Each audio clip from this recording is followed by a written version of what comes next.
What it do, what it do, what it do, guys. Appreciate y'all being tapped in right now. One Pair at a Time podcast channel. Yes, sir. Yes, sir. Trying to get these technical difficulties worked out here. Appreciate you guys being locked in. You know what I'm saying? Good morning to everybody out there. If you're catching us on the replay, we appreciate you guys watching us. Hopefully next time you can catch us live, full in effect. It is the last. Is it the last? No, it is not. It is the third to last Saturday of the month. And real quick, just taking a look at some of the drops we got going on today. We got the cryo shots dropping. We got laser threes dropping. We got laser ones dropping today. You know, so it's a laser day. But if you take a look at the thumbnail that I created, we got something serious we need to discuss because man, oh man, somehow Purple Haze has his own shoe coming out next year, 2027. You know what I'm saying? Purple Haze threes, and that is a legit announcement from Z Sneakerhead. But Purple Haze should be joining us here in just a few minutes. So as of right now, kind of rocking out with me. Let me see here if I can bring up the Sneakers app here so we can just take a look at what we got. Yeah, Sneaker Tyler, what's good with you, my guy? Appreciate you being tapped in. Says it One Pair at a Time fan was good. Excited for today's episode. Looks like these laser ones and threes. Juicy deal. We'll have to see. We will have to see. But I suspect you're probably correct because everything else that's released has been a juicy deal. And these should probably be no different. Let me go ahead and share my screen here. You know what I mean? Where's my screen share? Oh, yeah, there it is. There it is. A lot to talk about today, too, man. A lot of stuff going on in the news. Nike stock is basically down in the dumps. Last I saw it was at like $39 a share. Let's see here. So when are these Chrome 8s dropping? Okay, that's next week. Chrome 8s are next week. I'm telling y'all right now, these are going to probably move a lot better than people think. But let me hold off on that real quick. Let me hold off on that and go back to what I wanted to talk about. That's dropping today. So we got laser threes dropping today, which, these aren't bad. I just feel like these are definitely going to be on sale. These are going to be on sale. Well, you know what? It's hard. It's really difficult to try to say because these are dope looking, to be honest with you. But $230 for these, I don't know. It's kind of a tough call. Chat, let me know what y'all think, though. Let me know what you guys think. Laser threes, $230 today on Sneakers app, dropping 10 o'clock Eastern. So you're talking about 53 minutes from now. I like them. It's just, I don't know. I really don't know what they're going to do. These are the cryo shots that are dropping. This is kind of a holdover from the World Cup. The tongues. I will say this, right? Because I saw a pair of cryo shots at the Nike outlet, and I think it was not the Netherlands pair. Maybe it was. Oh, it doesn't matter what pair it was. This flap, this tongue here, the way that flaps over, so that's how it stays. It's not like removable or anything like that. Like that's how they designed it. I would rather wear the shoe without it, without the flap tongue over. I understand that that's kind of the style or whatever. I just personally, I just think that it throws it off, in my opinion. That's just how I look at them. But if you guys like them, $200 for these, dropping today as well. They're okay. It's a big shoe, obviously, for the World Cup. But yeah. And then we also have the Jordan 1 lasers dropping today as well. 165 for these guys. It look good. I just don't know how any of these shoes are really going to do. Nike's been somewhat of a downfall, He said, let's see here. Fact, what's good with you, my guy? Appreciate you guys. He said, hey, listen, Mr. Union, I appreciate your opinion on them. I'm having a hard time trying to really like them myself. I love them. I'm going for them. My JD didn't get them. Snipes has them. I'm not waiting in line. I need to hit on this app. They went up like $30 on StockX overnight. Interesting. Very interesting. Okay, so Cop said those are garbage. Damon Wayne's homie don't play that. Yeah, facts. Yeah, just overall, man, like these, they're not bad. They're just, as of late, like a lot of shoes Nike's been dropping just hasn't emotionally got me to, want to hop on anything. You know what I'm saying? Like, and Tyler, like, I feel like maybe the lasers will be up now, but down the road, they'll probably be on sale. Worston, what's good with you? He calls them bricks. I mean, you're probably not wrong. You're probably not wrong about these. Honestly, you're probably not wrong. I mean, seeing how everything else is going for a lot of the shoes, I mean, you're probably more right than you are wrong on that. Bricking. And you know what? Just taking kind of a look, see as to what upcoming shoes are going to be dropping here. I mean, the Chrome 8s are going to be a very nice shoe. Is it going to be a sellout? An all black, mainly all black Jordan 8. I mean, hold on.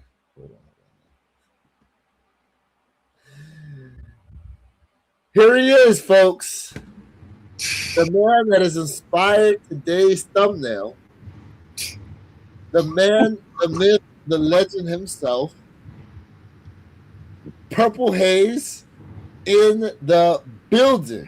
It's too early for this, I swear. What's going on with you, my guy? Hold up. Round of applause for my man.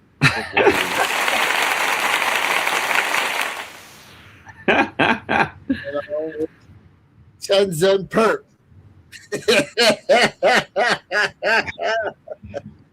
Chat, let me tell you about Wear Your Kicks. Wear Your Kicks has been on charge, man, the last 2 days, man. So I'm gonna need you all to give us the same energy he's been giving me the last 2 days. Listen. Y'all see my man's name, bro. Y'all see my man. For those of y'all that are new up in here, you guys have no idea. Because damn near every difficult shoe that's come out, Purple Haze just like, yeah, I got them already. I'm good. They mine. They mine. I ain't got to worry about nothing. And then to honor your boy, look what they doing. Where they? Hold on. My bad. Look what they doing. These are the Jordan 3 Purple Haze. And I don't think it's a coincidence. I don't think it's a coincidence. The disrespect is real, chat. The disrespect. Straight off the assembly line, you know? Man, listen. Like, so there are mixed reviews on these mock-ups, man, but when I tell you the real in-hand shots once they drop in October are going to be fire. These are absolutely coming home. I'm not gonna lie, these are nice. These are actually nice. Do you agree with the color of the outsole? It's like honestly, a gray or like honestly, a lilac. Yeah. I was about to say, I feel like they definitely should have cut it. They should have cut it, or they should have color blocked it. I think a color blocked midsole would have been fire on these, man. Like, you think about it. Think about like a look at the midsole on the Balvin 3s, right? The Medellin pair. So, okay. So I have a pair of Balvin 3s right here actually at my feet. What are the odds, Chad? What are the odds? I have a pair at my feet. This is the okay. There we go. Yep, that milky outsole. Kind of milky looking outsole to it. Jay would have loved it. Yeah, you know what? That wouldn't have been a bad choice. But again, like, you know, the yellowing, you can see the yellowing on there. Mm-hmm. You know.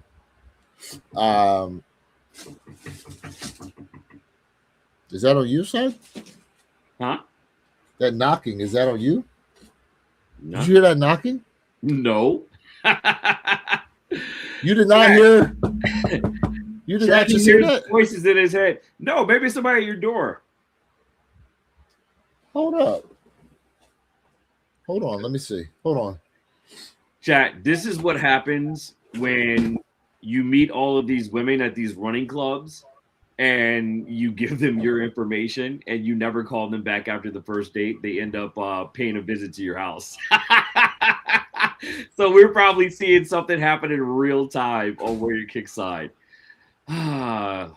Guard your grill. Chat, what's going on with you all this morning, man? Are we excited about some of the drops that are going to be happening this morning? We got the Laser 3s and we got the Jordan 1 lows. We've got a couple things on deck this morning.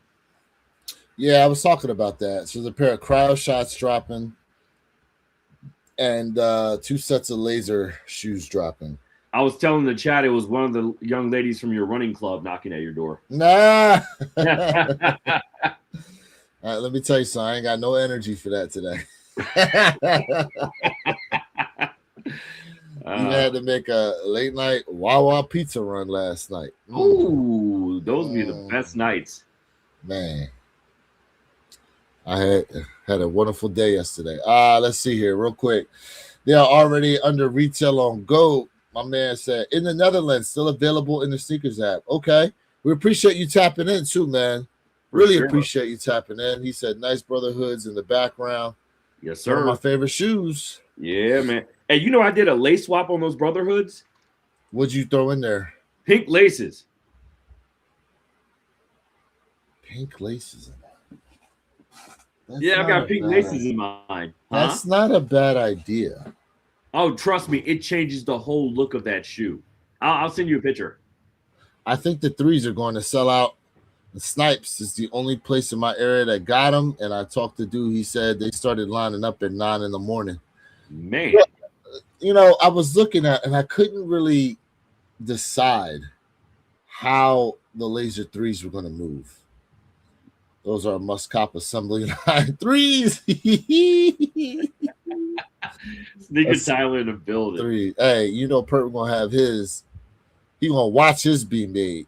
Listen, you know that you can buy like a Mercedes or BMW, and there's a package that'll fly you out to the factory in like Stuttgart, right, Germany, and you can basically watch it be assembled end to end. That's what Perk about to do with these. They give you $50,000 caviar tasting during that tour as well. Did you know that? Yeah, I did not know. Oh my God! That cements the experience right there. And there's a personalized track. People thought I got early pairs on stuff. I'm really about to get the earlies on these right here. Oh yeah, fire. Listen, Perk won't be. No. That's too much glue. Do it again. No. Hey, listen. Remember back in the day when they used to take our baby shoes and bronze them and put them on the fireplace? Man. He used to get bronze. Nah, you can't bronze. You gotta glaze them. Pause. Oh, Jay. Pause. Glaze them joints. Where's Jay when we need him on this one? Man. All right. So crowd shots dropping today. You know, they should have dropped during World Cup, but whatever. It's probably some holdovers. But like these are not a bad shoe, bro. These are not a bad shoe.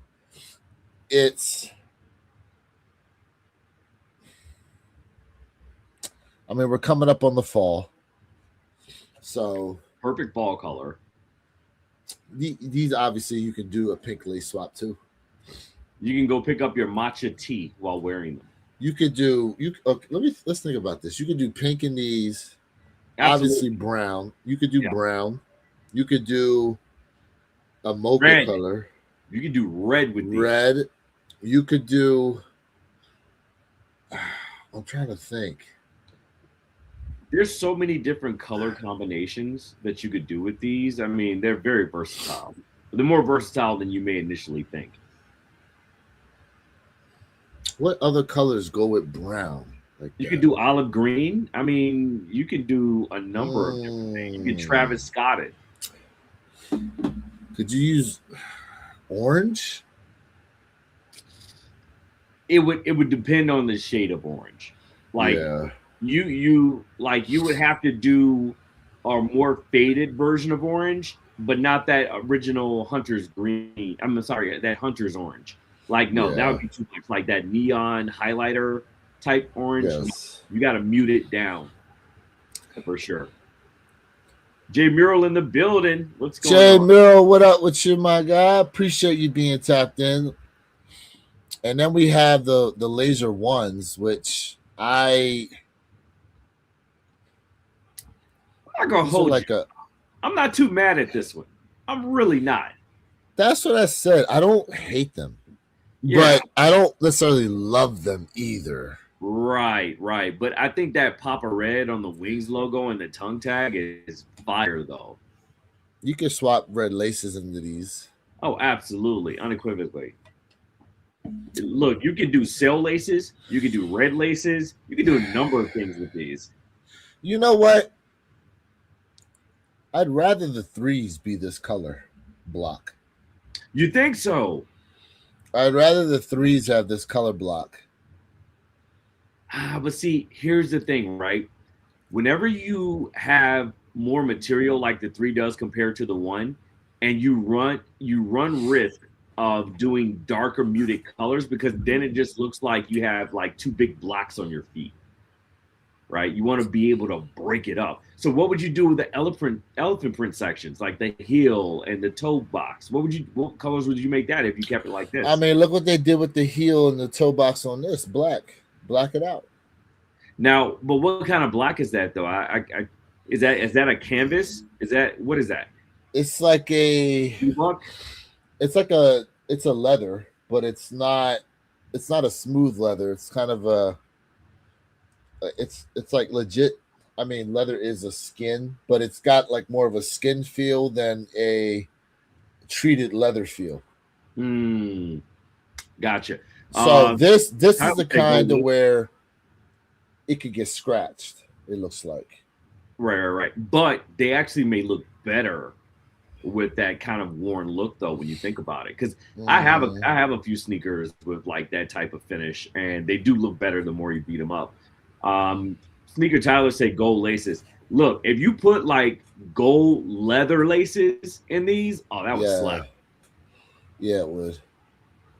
For J- my patent OG1 breads, I did a lace swap. I took out the regular black laces. I put in black leather laces, to Mm. complement that patent leather, and it slapped. Question: has there been any drops this year that was double up worthy? Ooh, that's a good question. For me personally, Jay, I have not doubled up on anything this year. Wait a minute, when did Chicago ones drop? Did they drop this year or I last? was just thinking that last year. Okay. Last year, I think it was last year. Yeah, because we got the band lows this year. Yeah, so I doubled up on the Chicago one lows. That was my last double up. Yeah, Yeah, I did too. yeah. So not anything this year. Not for me. Not yet. Nah, the only thing that's going to be double up worthy probably in the future, J Mural, are these right here. The Purple Hey, Haze threes, J and, and, Mural. and you called me out. You said triple up. I was like, yeah, I may have to triple up You on may these, have, bro. These are called the Purple Hazes.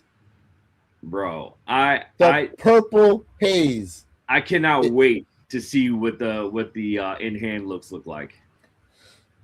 I honestly, bro, that color they're using on here is so nice. It's buttery. They look so buttery. Mm. Now, the crazy thing is, this is going to be women's sizing. It better be women's extended sizing. Oh, you know how It pissed I would better be? be. It better be. He said, I'm grabbing a pair, not doubling up. For sure. Purple For Haze is a sure. double up for sure. Yeah, at minimum, it has to be. Absolutely. I doubled up on the Ja 3 Jurassic Parks. Now I'm not gonna hold you, man. Like I'm not a big fan of the Jaws, but when I tell you those Jurassic Parks, they are so double up worthy. Those are different. Yeah, those Yeah, are different. they're definitely different, man. If I wore Jaws, man, I absolutely would double up on that one. Yeah, those are definitely different. I like them. I like them. So we're getting first looks on the Jordan 4 breads. And how do we feel about those? Wow, they're giving us a chain for the hang OGs, tag, right? Yeah, I have a pair. I have a pair of OG. Yeah. Now I doubled up on these when they first dropped years ago. So they're making these a little different by putting a little white, along the paneling on the shoe. I on the feel like edging. they gave it that Jordan 5 reimagined piping look. That would have been fire. First off, we all agree this is probably too soon to even be dropping these. Way too soon. Jason Corley, what's up, man? Jason Corley in the How are you doing today? And I have no idea what any of this says. Chat GP Google translation. Shit. Swedish or German? That's definitely Swedish. Mm-hmm. That's not German. Oh, we know you know. Well, I should know. I should know. Hey, Chad, that's the first time I've seen you wear your kicks at a loss of words for a brief moment. We just witnessed history. Well, I'm just saying, I should know. That's my mom's side of the family. Yeah. Is all Germany, so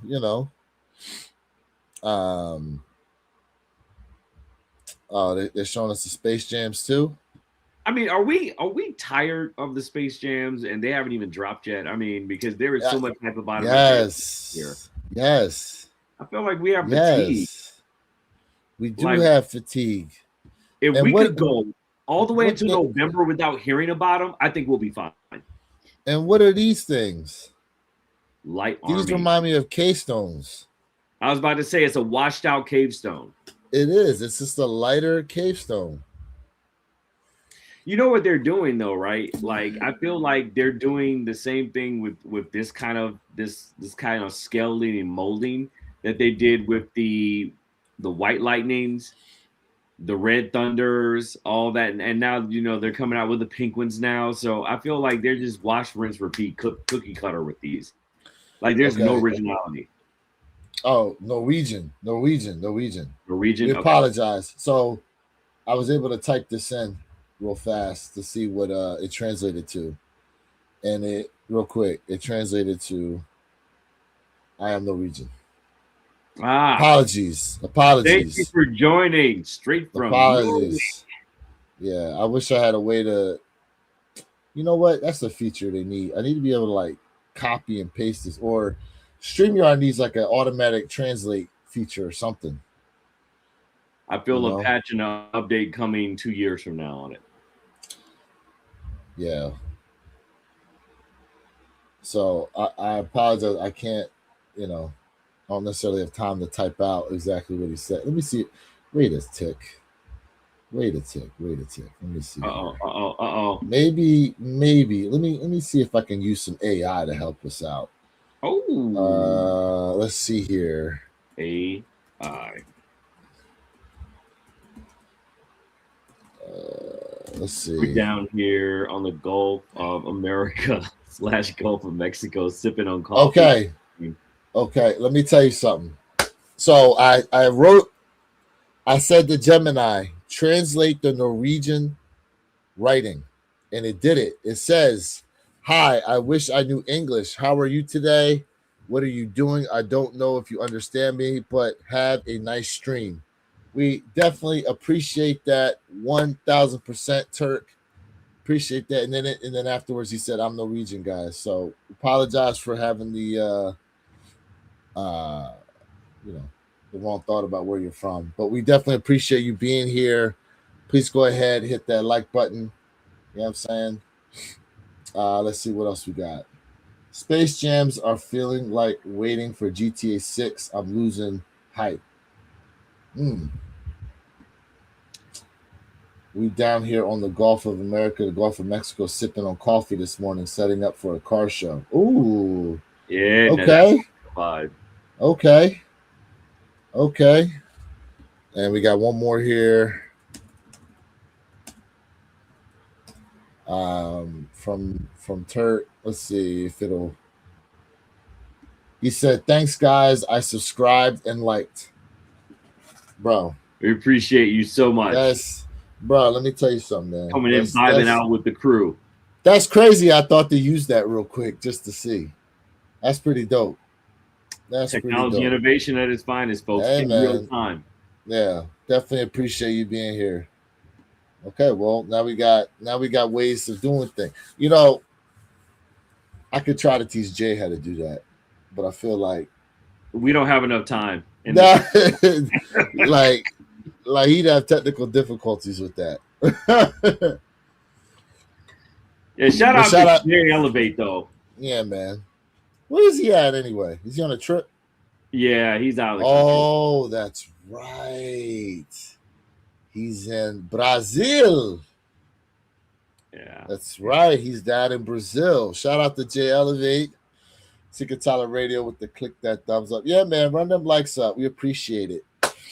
Well, Perp, I'm glad I had you to talk about this with, because we have had some interesting news drop this week. And let's see here.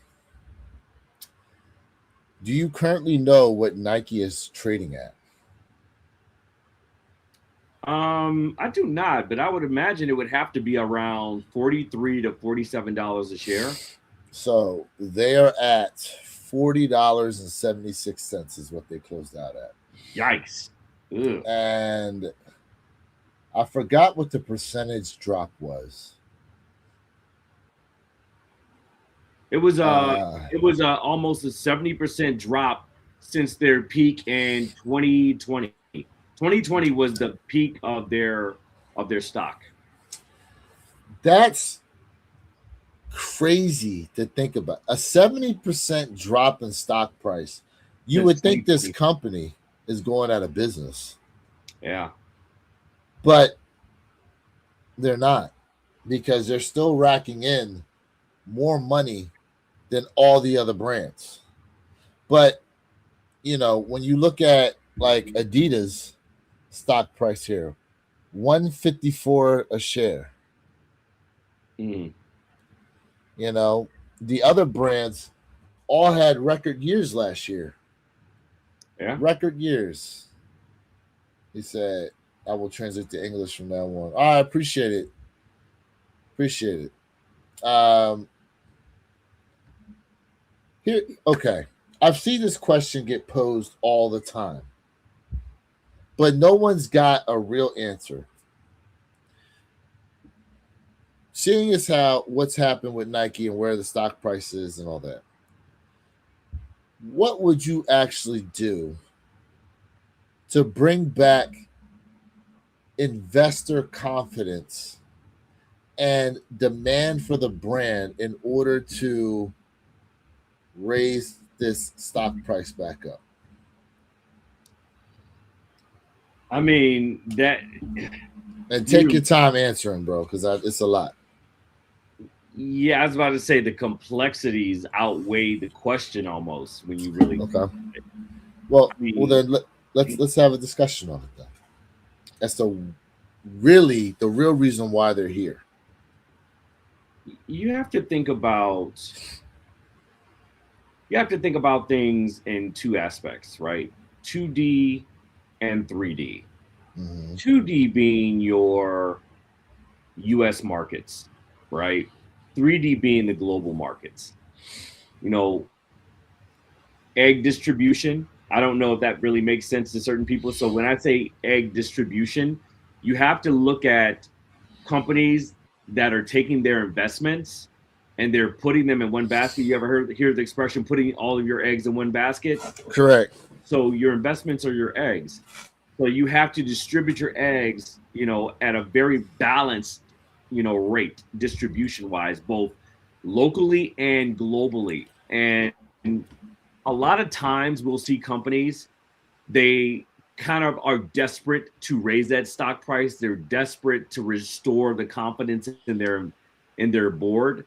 They put all their eggs in one basket, right? You know, we see it all the time in the tech industry. You know, we see it with Oracle, we see it with Microsoft, we see it with Salesforce, we see it across the board. Mm-hmm. Nike, on the other hand, though, they bet against the markets, right?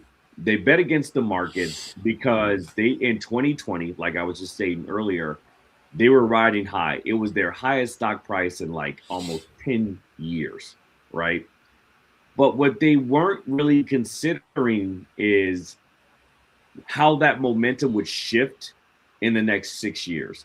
Now they're riding high on the markets because what happened? What else happened in 2020? COVID, obviously. Yeah, pandemic happened, which really caused a paradigm shift, right? So now you're taking those go-to-markets, you know, boots on the ground in stores, right? Those camp outs, all these beautiful things that we were used to, you know, leading up to that from a sneakerhead perspective, to now doing a paradigm shift to e-commerce, right? So now we're seeing the emergence of online raffles. Now we're seeing the emergence of a lot of these shoe companies, Foot Lockers, JD Sports, you know, all these other Snipes, shifting everything toward their e-commerce. Now, with a paradigm shift like that, you have to look at how it's going to have a ripple effect, as we're looking at right now for Nike alone. If you see 2022, you see a gradual decline, right? A gradual decline from 2020, which was their peak, all the way down to 2026. Now, what I would suggest is scale back on product, right? And I know you're like, well, wait a minute, Perp, what does that really even mean at this point? Because we've been preaching, give people what they want, right? Give people what they want. If they want a certain sneaker, then make enough pairs for everyone. Well, that's not really the way that e-commerce works. It's not really the way that marketing works, right? You have to make a product seem scarce, right? Which then does what? It drives up the demand, which then allows you to create a less volatile market. Now, with that being said, lower prices, lower stock, start at the US level, beta test it, pressure test it, see what the overall outcome would be over a 3-month perspective, 6-month perspective, 9-month perspective, and then compositely a 1-year perspective. You created benchmarks where you're now able to measure value, measure revenue over a course of a 1-year span. Depending on what that outcome would be, which in this case probably should be about a 30 to 40% uptick in revenue and marketing alone. Now you release it out globally, right? You take a lot of those other pairs in other countries like Brazil, other countries like the Asia market, Asia Pac, and now you scale some of those different markets. You make them smaller, you shrink them, and you increase the price. So you lower prices on the US side, you increase prices in certain regions like Asia Pac, Brazil, right? To balance out what that really looks like from an e-commerce perspective. And then you weigh the odds. I guarantee you what you'll see is a resurgence in board member confidence and investor stock confidence, and you'll see those prices go up. Now, is that a magic bullet? No. We've seen other companies like IKEA, for example, since we were talking about Sweden earlier, right? That they had a different stock back in 2015, I believe. What did they do? They scaled back on product. They made it more limited. And when they did that, their stock went up a good 25, 30%, which is quite feasible. And that's within a 1-year time. Now, 2 different industries, right? You know, we have a manufacturer of furniture versus a retail customer, right? Which makes sneakers, apparel, things like that. The other part about it I would do is I would scale back on a lot of these athlete endorsements as well. I feel like that's actually hurt Nike on the back end as opposed to help them. Because think about it. Whenever you bring in a major athlete, you know, to a brand like Nike, what are you paying that athlete, right? You have to think about it from a granular scale. You're paying that athlete millions of dollars for a 2-year contract, a 3-year, a 5-year contract in certain cases, depending on how big of the athlete that is. Now, you're paying all that money for an athlete, and they don't even really promote the shoe when you really think about it. They may put it on foot and get photographed at one of their games, but is that really promotion? People want to see athletes that are Nike brand ambassadors. They want to see them out there pushing their products, right? They want to see the Devin Bookers out there pushing their products, not just wearing them on foot in their games, right? Look at what we've seen with Nigel Sylvester. We've seen the Nigel Sylvester collaboration take off like gangbusters, right? We've seen it rival Travis Scott at this point. Why? Why are we seeing the success that Nigel Sylvester has had so far over the course of a 6-year span, right? Because 6 years ago, half of us didn't even know who Nigel Sylvester was and that he even existed. We've seen him do a meteoric rise over the course of the last 3 years alone to turn into almost a household name as far as the sneaker culture goes, right? Why is that? I'll tell you why. Because he's out there in the streets. He's out there with the people. And I'm not saying anything that we haven't already talked about in the past before, right? We see him pushing his product. We see him actively promoting, right? We see him doing giveaways. We see him doing ride-along events in city after city after city across the country. But yet, you can't pay a Nike athlete, Ja Morant, the Devin Bookers, the LeBron Jameses to get out there and do any of that. Right now, could you really talk about it from a capacity perspective? Oh, well, these athletes don't have time. Well, you have an off season. You see no promotion, no marketing at all of these athletes' sneakers in the off season. Why? Because they're not playing. And for a lot of these athletes, that's the only time you really see them on feet. And you see them promoting them. And they're not even really promoting them. They're doing it because Nike's volunteering them to put them on feet to do it. half of these athletes don't even want to wear their own product. And that's the problem right there. You're hemorrhaging. Now take all of these Nike athletes right now, put them all together in a basket. You're hemorrhaging well over 3.5 billion with the B dollars a year. You could take that money and put it into marketing, distribution at a global scale, at a local scale. You can meet in the middle, and then you can trim up the fat and distribute that money in other areas like design, like marketing, and more importantly, research. Because if you've been to the Nike facility in Beaverton, Oregon, they spend multiple millions, right, on Nike research with a lot of these athletes. We're not talking about known athletes. We're talking about athletes that are dominating in their field. A lot of Olympians, right, that names we've never even heard of before. But guess what? They just made an announcement 3 months ago that they're cash strapped. So now they're going through a crowd fundraising effort internally at Nike in order to pull more funds from other departments to put more into research and development. Why is the cornerstone of shoe and sneaker design, both for cleats, football cleats, baseball cleats, soccer cleats, right, and casual sneaker streetwear? Why are you cash strapped right now when you just blew $3.5 billion on athletes that don't even promote your product? There needs to be a market reallocation, and it needs to start there for starters, and then spread out to marketing, and then spread out to the whole composite of what you're trying to do from a global scale. But more importantly, Nike needs a roadmap. Nike does not have a roadmap right now. And where you think you'll agree with this. They don't know what they want to do. They're so fragmented right now.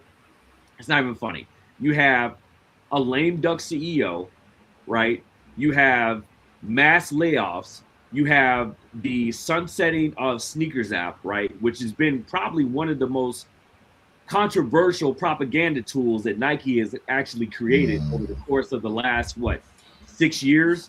How long Sneakers app been around? 6, 7 years now? It's been around quite a bit. Yeah, I mean, so you have all of these things that have been bringing marketing for you, free advertisement, and now you're sunsetting them, right? You're getting rid of Nike designers that have been there for 20 years. 2015. You see, you go. The Sneakers app's been around since 2015. It launched February 11th, 2015. So it's been around for 11 years. That's crazy. And now we're seeing the end of an era right now. So what are you going to do to localize, right? Gather the masses and get them hype about a release? What are you going to do now? Not saying that was the main aspect of it, but that was the cornerstone of it. Because as soon as you find out about what sneakers are releasing that you actually want, what's the first thing you ask? Oh, is it dropping on the Sneakers app? Correct. So now you're going to sunset that, and you're not going to replace it with anything. There are no plans in place right now to replace the Sneakers app with anything. That's how crazy is that? Real quick, Time says the Sneakers Kings and the Sneakers Junkies family, top of the morning. Have a productive Sneaker Saturday today. Stay consistent and healthy. God bless. God bless. Those do balance. Amen. Hey, real quick, we got 14 minutes to the top of the hour. 14 minutes. 14 minutes. He said yes, 2015. Look at Nike's current highest paid athletes besides Mike. Those guys are not hyping up Nike at all. Google them and ask AI. We're going to look at that in a minute. Exactly. But you're spending billions on these athletes. One thing I wanted to look at, let's look at the top followed athletes. So you got Cristiano Ronaldo, Lowry, Virat Kohli, Neymar. Mind you, these are all, besides the cricket player, European soccer, and then LeBron James, And here we go. European soccer, soccer, more soccer, more soccer. So what is that telling you? Granted, soccer is the biggest sport in the world, but LeBron is the only. Take a look at this. He's the only American here, and he plays soccer. Excuse me, basketball. I've been thinking about this a lot, and I feel as though the influence of athletes is not what it once was. And I think the influence of sport is not what it once was. Hence, the influence of certain gear has no bearing on these people like it once was. Now, don't get me wrong. There are people that obviously follow athletes, as I'm showing you here.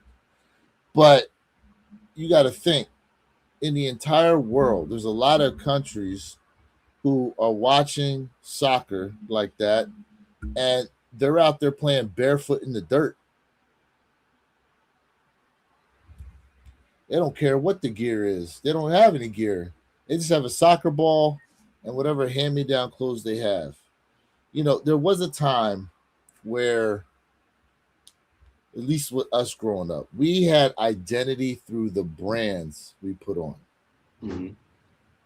It used to be you got made fun of for wearing like Champion, Everlast, wearing Adidas, wearing New Balance. Mm-hmm. You know, it was Nike or nothing. Nike, Jordan brand or nothing. Then what happened? There was a brand that came along. They had an awesome media campaign, and everybody wanted to wear it because what they wanted to do, they wanted to be a part of protecting the house. Under Armour. Those click clack commercials, bro, I'm thinking about it now and it's giving me chills. But we're not necessarily watching TV like that anymore. Most people are watching streams. They're watching YouTube. And they for damn sure not trying to watch commercials. They find it every way they can to skip them. Like, none of that stuff hits the same anymore. And so it makes me think about like when Nike tried to bring on Kai Cenat, right, to help promote Nike product. It wasn't a bad move. I just felt like they used the wrong person. I disagree with you actually on that. Well, let me get to why. I don't know how often you've watched the Kai Cenat stream, but he's kind of all over the place and stuff. So to get him fixated on a brand, it's fine, but again, it's not even something that he, you know, you want to talk about the promotion of things, mm-hmm. and people not necessarily promoting. So you're talking about athletes not necessarily promoting stuff. He didn't necessarily promote Nike to that extent.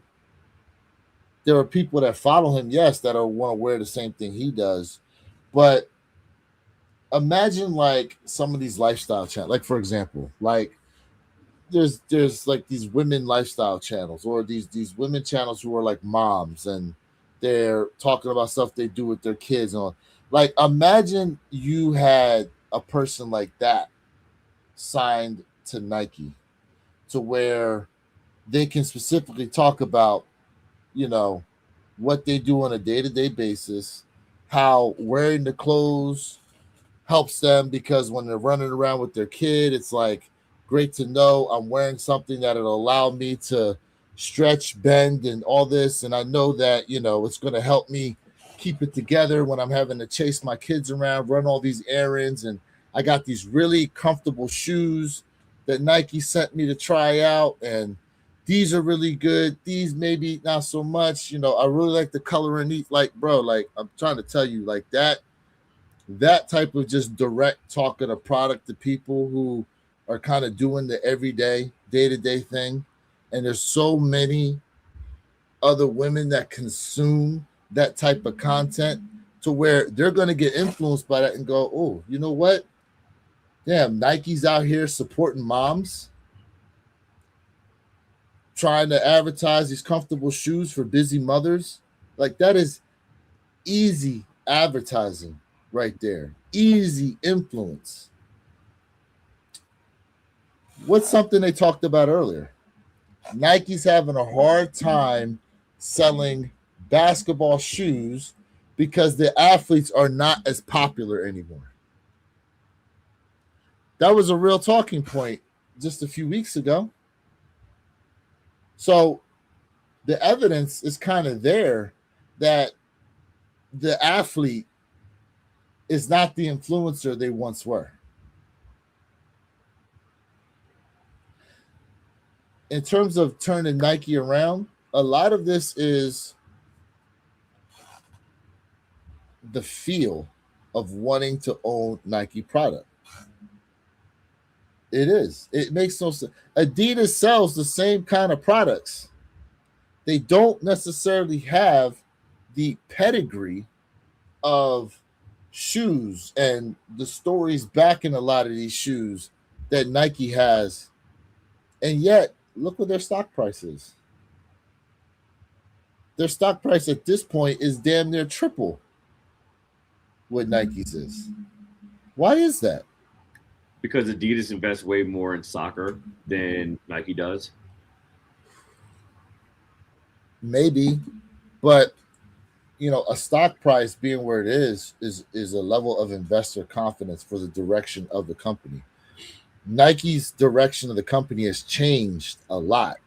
Now, the pivot to the direct-to-consumer was a smart move right around the time of COVID because it honestly, I feel like Nike just kind of fell into that working in their favor because COVID happened. It was luck. Yeah. That's what I'm saying. Like because your CEO at the time was some guy they brought over from eBay.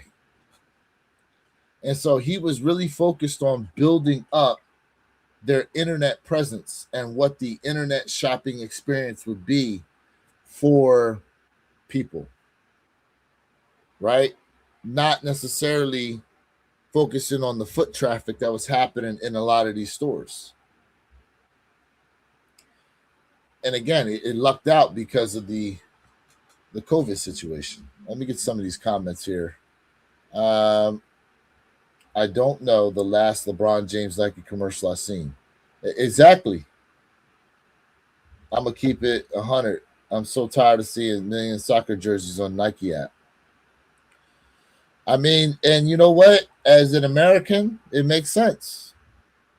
As a European. Not our market, right? Correct. It's not really our market. Like, now that the World Cup is over, first off, the minute the U.S. was out, I already said, watch the viewership drop off here in America. It did, yeah. And it damn sure did. It spiked for the championship. Mind you, if you look at the ratings, the longer that game went on, the higher the ratings got because people were starting to tune in to watch, seeing as how it was 0-0 for so long. So, but initially there weren't that many people watching the game. Mm-hmm. No Air Max BW in 2020. BW. What's BW? Air Max BW. I'm not sure what that is. I follow Shaq, but ain't got one pair of his shoes. Nike needs to start limiting everything. Their app is flooded with so much you get like that same feeling when there's too much on a restaurant menu. Just simple ads and streaming services actually showing the shoe and product, not just the vibe or the perceived vibe target market audience. Question of the day. Should I buy stock now in Nike or will it drop more? Baseball guy, what's good? I think it's definitely going to drop more. Not much more, but it's definitely going to drop more. And even if you were to buy in right now, you would still be you would still be saving a gruesome buck. Because, I mean, at this point, they're not going to go back up for a few more years to come. It's going to take years to get back to there. Here's the other thing. Did you think it was going to drop this low when it dropped to 70? I didn't think I would ever see Nike past 80 at this point. I just didn't. And I have Nike stock. And so when I continue to see it plummet and plummet and plummet, was I surprised over the course of the last 2 years? No. Leading up to that, you couldn't have lied to me and told me it was going to be where it is today.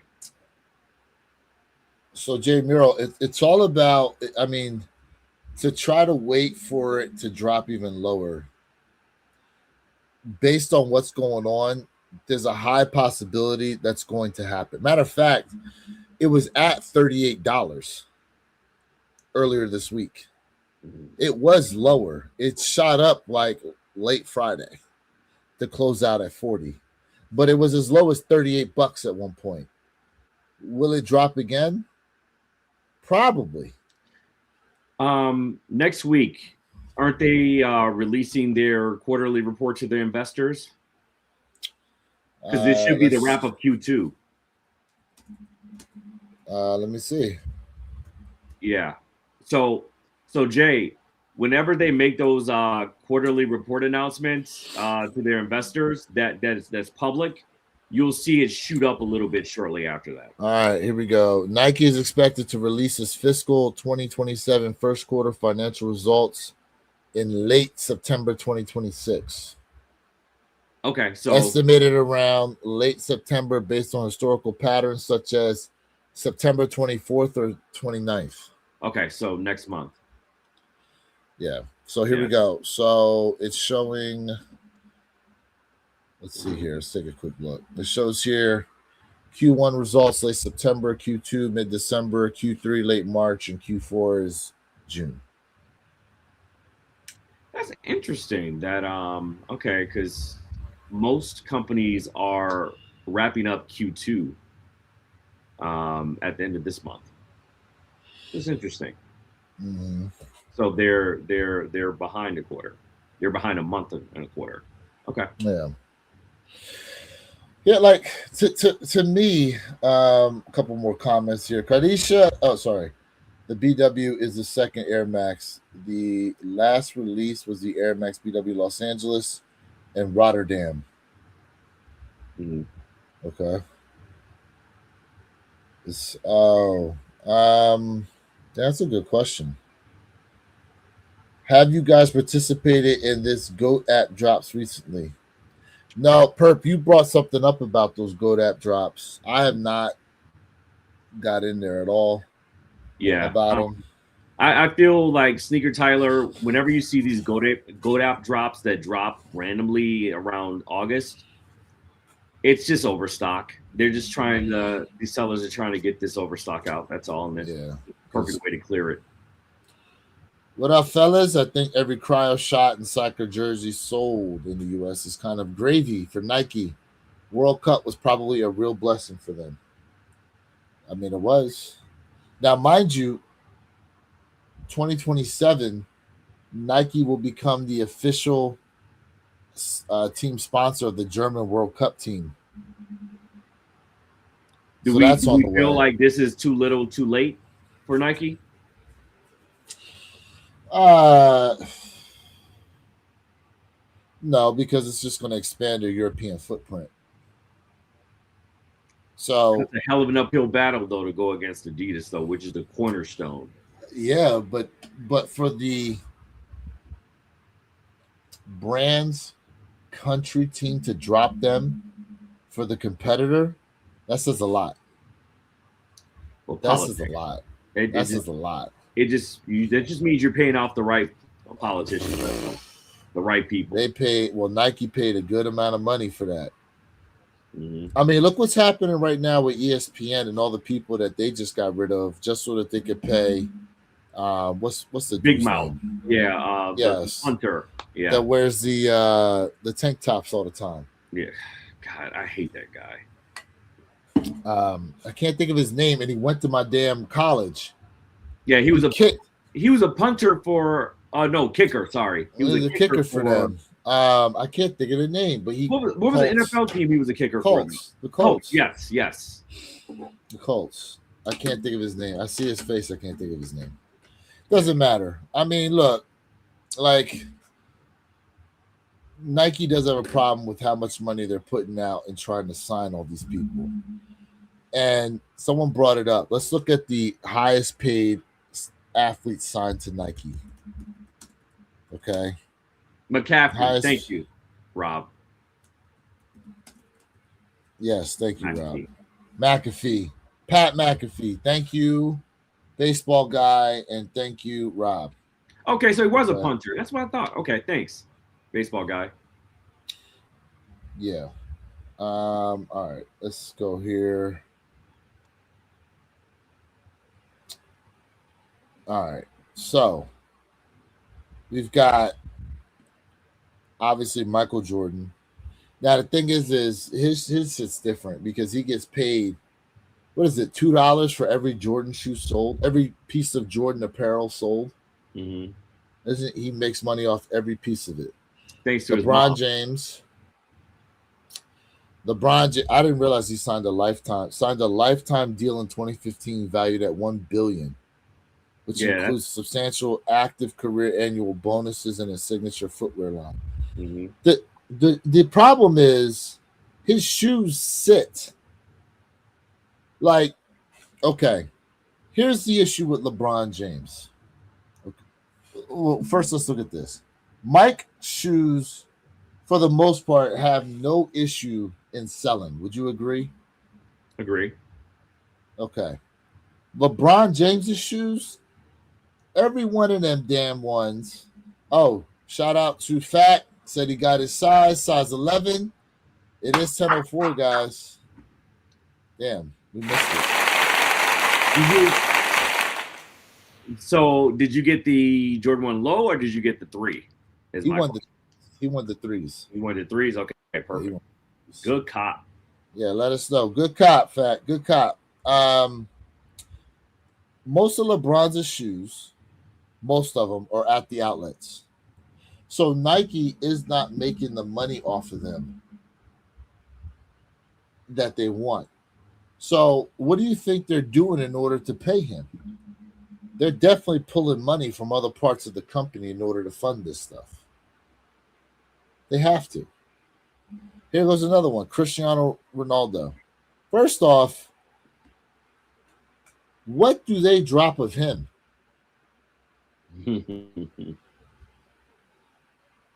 He's got a lifetime agreement. How often do they drop Cristiano Ronaldo stuff? Oh, they drop it a lot over in Europe, in the EU. Just in Europe? A lot. Okay.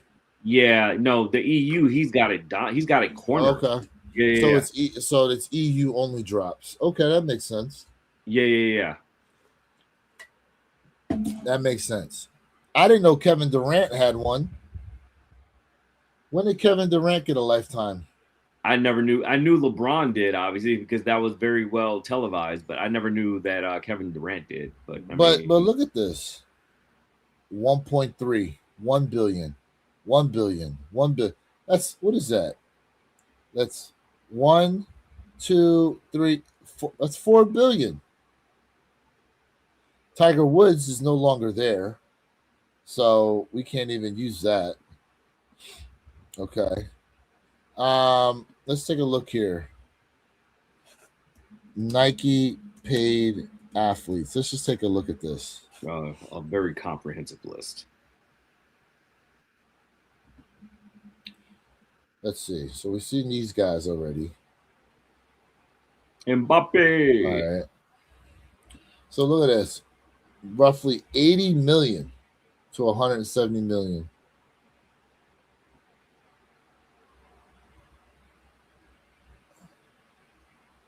Who else they got? Come on. I know there's more. Come on. No, that's just the top part of the list. I mean, that list is I want to see all of them. All the athletes signed to Nike. I don't know if that list is fully publicized, though. because I know they're well over 100, 150. I know for a fact, but it's more than that.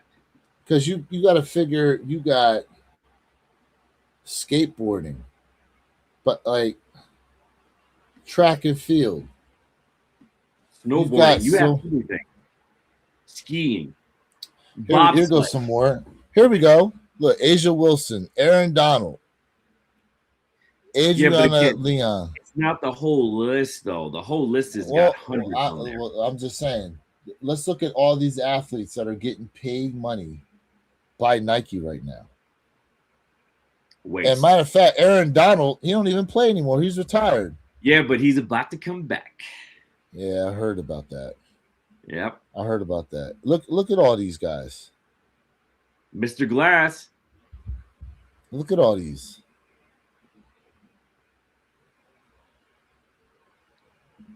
Look at all these athletes they've got signed to Nike. Well, screw going through the names. Just look at all these people. Look at all this wasted money. All these people got Nike contracts. Wait a minute. What's his name has a Nike contract? Go back up. Next to Devin. This guy, Derek White. Derek White. Thank you. Even though that's an old picture because he's bald now, but whatever. Still.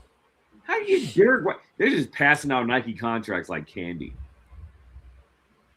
Look at all these. Taurasi, she just retired. Yeah. But man.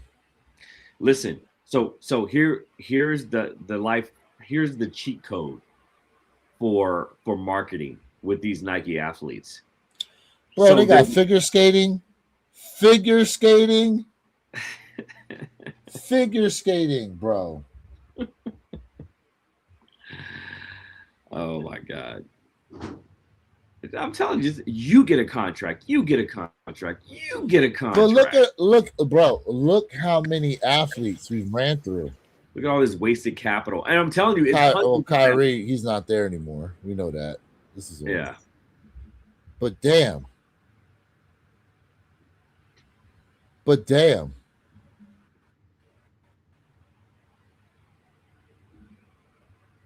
Wow. That's a lot. All right. Gotta be jerseys or something. Yeah, nobody likes LeBron's. Just let them go to the outlets. Then I will cop. Cheat code. They signed the short money guys and whiffed on Steph Curry. Now they're grabbing every young talent they can. Didn't even know AD had shoes. Yeah, AD's Nike. That's funny. Every size on the Laser 3s is above retail or at retail except for my size 11 under 200. But it still would have been close to 230, and I got the comp straight from the okay. Now let's see what they're going for on StockX right now. Talent scouting may be weak at this point. Guys, I mean, listen, it's so many athletes with Nike contracts. Mind you, a lot of these guys are not necessarily pulling money in directly to Nike like that. It's just they're putting the swoosh on people's bodies a lot of times for visibility. You know, like, Sha'Carri Wilson, but there's how many other track and field females with the Nike swoosh that you probably never even heard of. But they're sponsored by Nike. And shout out to the people with all the Nike sponsorships. I'm not saying that, it's bad for them. But in terms of Nike's got a contract with these people, and they're paying them money to put the swoosh on them. And some they're paying into the billions lifetime. If you're constantly seeing losses and your operating expenditure is going up, and in order to try to mitigate it, you keep trying to cut personnel, basically, all while somehow finding ways to increase your footprint. Like it's a cyclical disaster of basically like trying to cycle money through, and you're stretching yourself. Pause. Is that fair? I think it's more than fair, but Nike has to move smarter, right, at this point, because when your stock is at an all-time low like this, right, you're hemorrhaging money, right, wasted capital expenditure on these different avenues that are not yielding you any ROI at all whatsoever. I think Nike needs to start thinking outside of the box. And here's to kind of tie it back to your Kai Cenat point. Nike had the right idea, right, with reaching out to Kai. However, here's when I said it's chaotic over there right now. It's fragmented, it's partitioned, no one's talking to no one, and they're laying off the wrong people. That same version, well, that same variation of section of that marketing department that thought it was a great idea to loop in Kai, well, guess what happened? I think a whole month after that whole Kai Cenat aspect of it is they laid off that section of marketing, right? But guess what? Kai kept his contract and he was still on the hook for that contract. But when you're on the hook for that contract and you don't have, and the people that were handling you on the Nike side of the house are no longer there because they no longer have their jobs, what happens? You run amok, which is why Kai Cenat ended up showing Adidas shoes on his live streams, right, in the first place, because there was no one there to handle him and say, Kai, you can't do that. You are under full guarded contract with Nike. You cannot show any other branded sneaker or apparel on your live stream. And it just went off the rails, right? I feel like if they hadn't laid off that section marketing team that was handling Kai, Nike could have absolutely capitalized on that aspect because Kai is one of the hottest live streamers out there right now. IShowSpeed, Kai Cenat, all of them, you could have dominated that market right now. The only thing I would have done differently is I would have gone after IShowSpeed as well, the way that they went after Kai Cenat, because IShowSpeed is an avid soccer fan, right? I would have put him on a plane on an EU world tour and put him in every single city across the EU pushing your Nike products, and that would have helped plant the seed for a lot of those players and a lot of those fans that are over there that are devout Adidas fans because they're the globally recognized sponsor. I would have started there, worked my way up, and I would have built my way. It's all about reading the room. With the cryo shots. Yeah.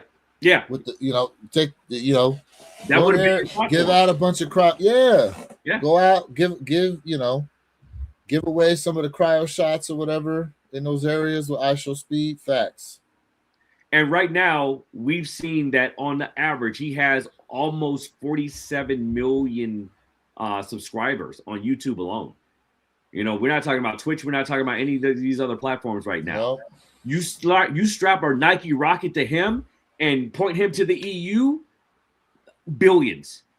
You will flood the market in the course of a 3-year span alone, probably shorter than that. So apparently Laser 3s are at 329 right now. I know size 11, they're 188. They jumped. They jumped. It says Snipes was my only local store. The other DTLR, I didn't get no money off at DTLR. They don't give away any rewards, only points. Yeah. He said the average dude between 18 and 35 would much rather go to the store, hang out for a minute, dap it up, and pick up the shoe. It's not the same getting off the app.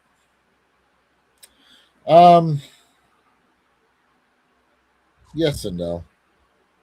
Yes and no. It depends. 2021, 2022, when they started taking stuff off the shelves at brick and mortar stores, just like today, there's no reason why those Laser 3s shouldn't have been at every JD. Yeah, he's got a point. He's got a point.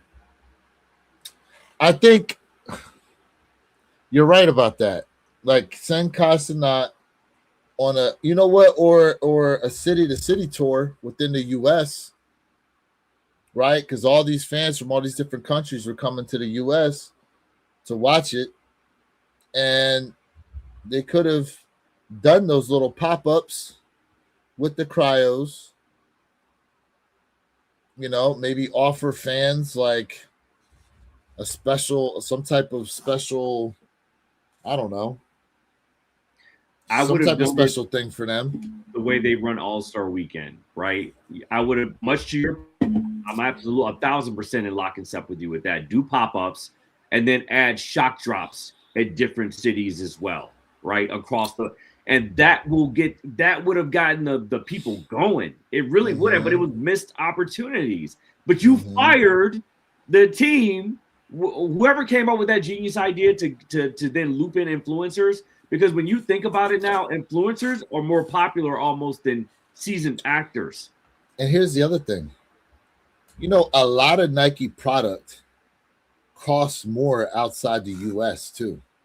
Absolutely. So imagine all these people are in from all these different countries and they get to buy it at the US price, which is cheaper than the price they would have paid had they got it from their own home country if they hit.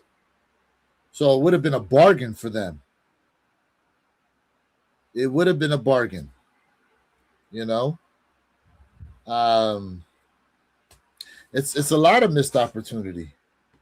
A lot of, you know, Nike is the same company that'll run this campaign about handing out tickets for wearing Jordan 1s on campus for the band breads. You know, they'll put blocks on the Jordan statue outside the Chicago Center. They'll go around and do all this stuff, and yet here goes an easy opportunity with all these people coming into an area you could easily be in. Now, I will say this though, Perk. FIFA is very much controlling about how advertising is done within the confines of where World Cup games are going to be played. So that could have been an idea of Nike's, but maybe trying to get around the red tape that FIFA was going to put out there. Because remember, unless you were directly sponsoring FIFA's World Cup, they told them they had to cover up a lot of advertising at the stadiums. So that's something that needs to be taken into account. I'm not sure who was the official apparel sponsor for the World Cup this year. Adidas. Oh, well, there you go. Yeah. Well, there you go. You know, but I just heard something recent. Like, okay, so remember that run club I sent to Jay, the Brazil run club that's going to be in Miami? Apparently Nike has been popping up at some of these popular run clubs throughout the country. And what they're doing is they're allowing runners to basically take the shoes off their feet, trade them in, and Nike will give them a pair of their choice to run at Run Club in to get a feel for their possible next shoe purchase. So it's kind of like when you go bowling, you hand in the shoe, they'll give you a pair of bowling. It's the same concept. So when you're done, you just take them back to them and they'll give you back your shoes once you're done the run. Or I think they give you the option to buy them like right there on the spot. You know where they just did that? Where? Chicago last weekend with Notre. There you go. Yeah. Because Notre's thrown their hat in the. So for those who may not be familiar with Notre's like a big sneaker boutique. I believe they have a location in New York as well, but they're huge here in Chicago. And so they partnered with several running clubs here in Chicago, and they've been doing a lot with them over the course of the last few months. Run clubs are big, and so is now the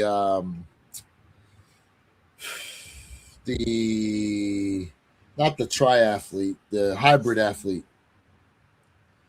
You know, is a huge thing right now, like High Rocks, and all these different kind of not necessarily. It's not so CrossFit's kind of gone to the wayside now. There's way too many injuries that have been associated in CrossFit. So now they've moved over into this hybrid athlete thing, mainly like High Rocks, to where it doesn't require Olympic lifts. You know, your weighted lifts are a sled push. Um, there is a farmer's walk. There is a weighted lunge station, and I'm trying to think if there's another weight station. There isn't. But as far as the exercises go, there's the standing ski erg, the one where you use the cables. Then you run. Then you have there's a sled pull, a weighted sled pull. You have the sled push station. You have the burpee station. You have the lunge station, the farmer's carry station, and then the wall ball. So it's basically all exercises. I mean, you have people there. There's people going there with like missing limbs, basically, and have gone to compete in High Rocks, you know. And the crazy thing is, bro, you have to pay to do this freaking race. And it's a couple $100 to do it too. It ain't cheap, bro. And when people go out doing these like marathons, you got to pay for that. That shit ain't cheap. Some places will have like $200 entry fee. I wonder what it costs to do the Boston Marathon, New York City Marathon. I mean, it has to be a lot because you have to think about the infrastructure that they have to put into place just to facilitate. A lot. You are paying to exercise. You're paying for protection from the cops as you exercise. Man, I'm just saying, like, that's where things are right now in terms of athletics are concerned. And what's gotten really big is like triathlon athletes too. You know, I mean, really, it's biking, swimming, running. You know, but again, it's expensive to do and participate in some of these events. It ain't cheap. But the community surrounding these athletic events is huge. Pause. Huge. The app did take away from the experience, but gave everyone a chance at almost gambling like high, no judgment. Then the app started going downhill. I mean, the downfall of the apps, the peak and downfall of the app is COVID. Everything goes back to that time because that's when we started getting the bots. Yep. The bots really hurt the app. I will never forget, bro. That shoe back there in the corner, the lost and founds, when the app froze for damn near 30 minutes. Had people crashing out. Bro, I crashed out. That app froze and I had the spinning wheel of death forever. I said, oh, hell no. Bro. And then I remember trying to cop them on JD Sport. It was just terrible all the way around, bro. Terrible all the way around. That's the only thing that would explain why the lineup in front of Snipes for the first come, first serve every week when they could just grab it off the app. Yeah, I mean, listen, it's one thing to get them shipped to you, but it's another to when you're at the store securing your pair. In hand, yeah. That's right. What do they say? A bird in the hand's worth two in the bush, right? I like bushes. And think about the journey your shoe has to go on. Listen, when you hit on a shoe on the app, right, that's just the first stage.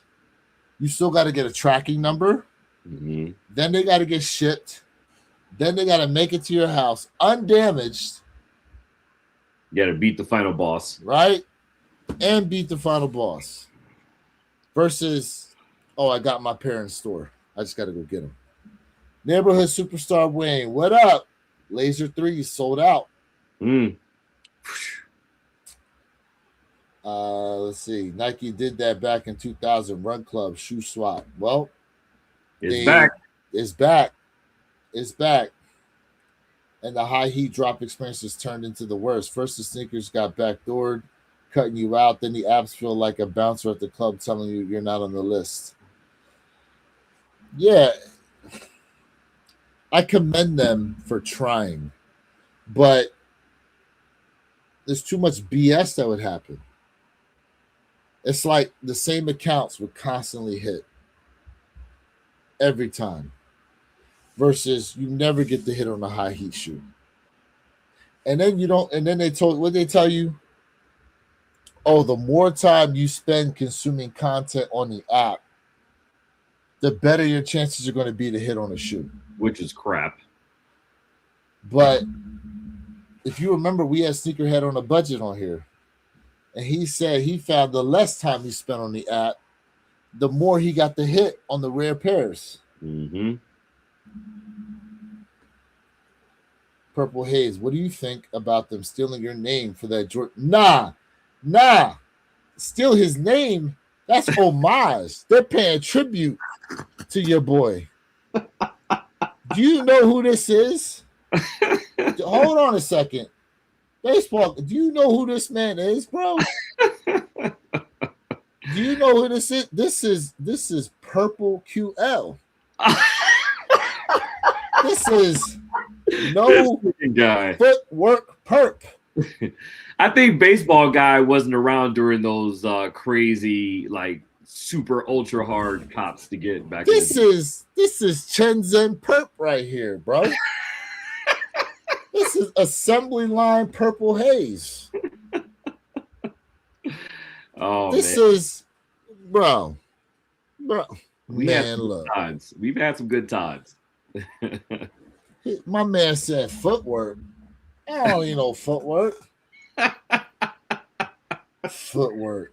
Oh my God, man. We've gone through some very, very crazy drops, man, for sure. This man said if I didn't feel like getting out the house, they just bring him to me.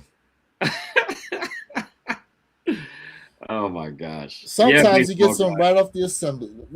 Listen, but I tell you, right off the assembly line. He's watching the process of how they get built. For real. How they paying you listen.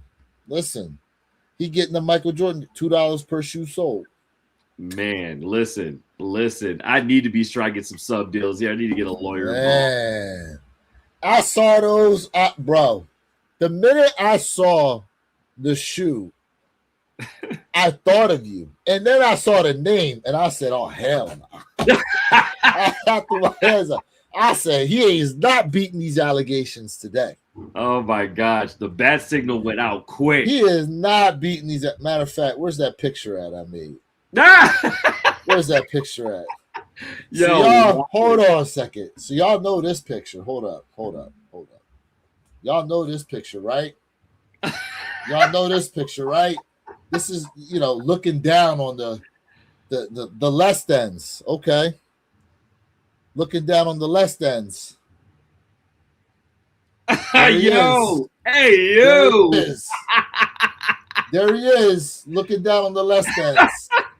Oh my gosh, man. There he is. Wild. There. That's wild. Yo, Where Your Kicks has definitely been on one for that one, folks. Chat. What's wrong with your boy, Chat? What is wrong with your boy? Hey, Mr. Off the Lot. Facts. Yeah, I wasn't around back then, but I really like that shoe. It's a nice looking shoe. Yeah, for sure. It's a nice looking shoe. He said, wow, that's crazy. Hey. Yeah. Sneaker Challenge has been a long whole ride. Man. You can tell you a whole timeline. Man, I'm surprised Jay Mural ain't saying nothing right now. Jay Mural quiet. You're probably, too busy looking at the car show. Right. Oh man, but I saw those joints. I said, oh, hell no. And they caught the fact that they called them Jones Purple Haze. Because at first I was like, I seen them, I was like, oh, they're doing a tribute to Prince, but that's Purple Rain. mm-hmm. You know, but I was like, man, Just saying, hey man, it's over. It's Hey. over. Purple is It's the over. color of royalty. Wait till that shoe comes out, bro. Wait till that damn shoe come out. I'm excited. I'm just gonna ask straight up, like, can we get a pair? Like, early What's pairs up? for the first what's up? 5 people in chat. All What's right. up? It come out in April? Yeah, what's up? Yeah. Yeah, if they Hell come out yeah. in April, yeah, I'll have them in early March. Man. Yeah. Man. But it's man, I tell you what, it's you know, they have a lot. Nike's got a lot of nice shoes coming out, but it's just I just don't feel like that we'll ever get to the bottom of what Nike can really do, except somehow they need to find a way to capture that feeling of what it is to wear a Nike product. But it's like Mike transcended athletics because the athletes that came after him to put the Nike swoosh on, like, just think of it from that perspective. It was you was a Nike athlete or you was just an athlete, basically. But if you had the backing of Nike, you were somebody. You made it. Yeah. You made it, bro. And think about these athletes. Look at the athletes about the like Penny Hardaway, Charles Barkley.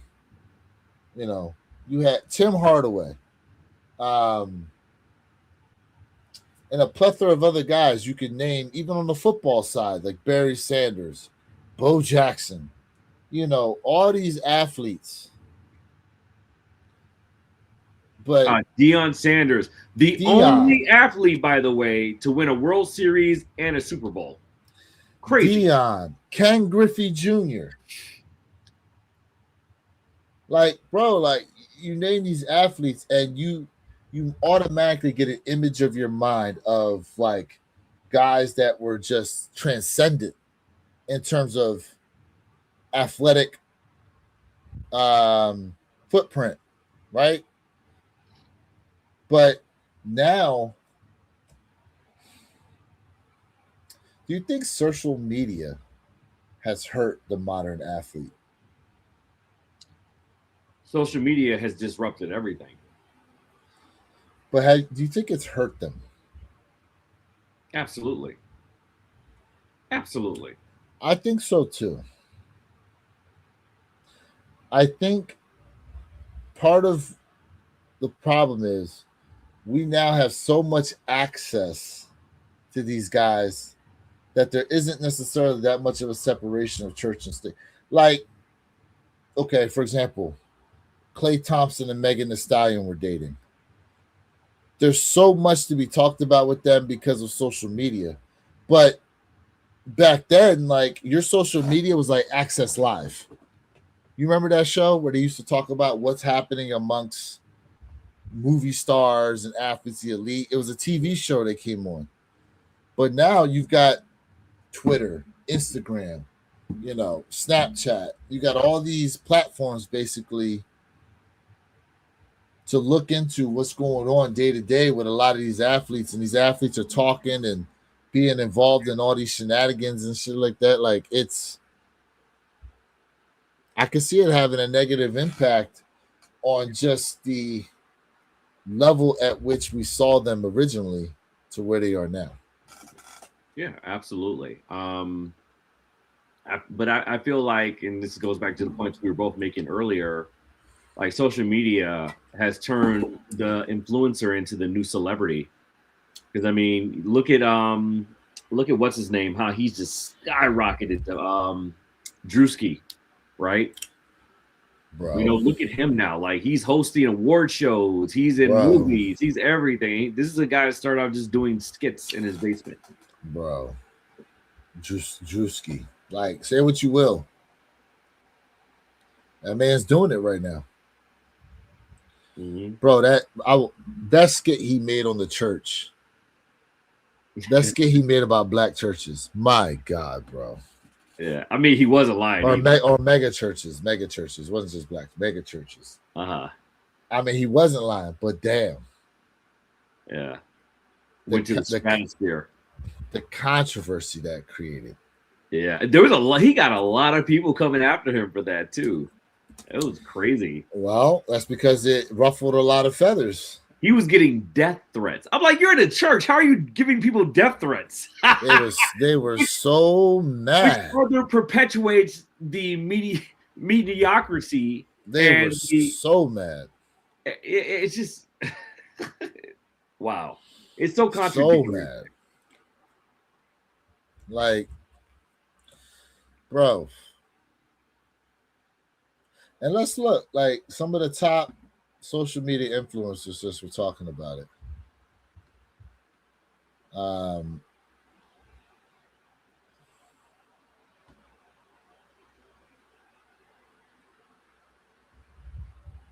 don't even know who the second guy is. I've never heard of him either. Stephen Bartlett, I know. American entrepreneur and film producer.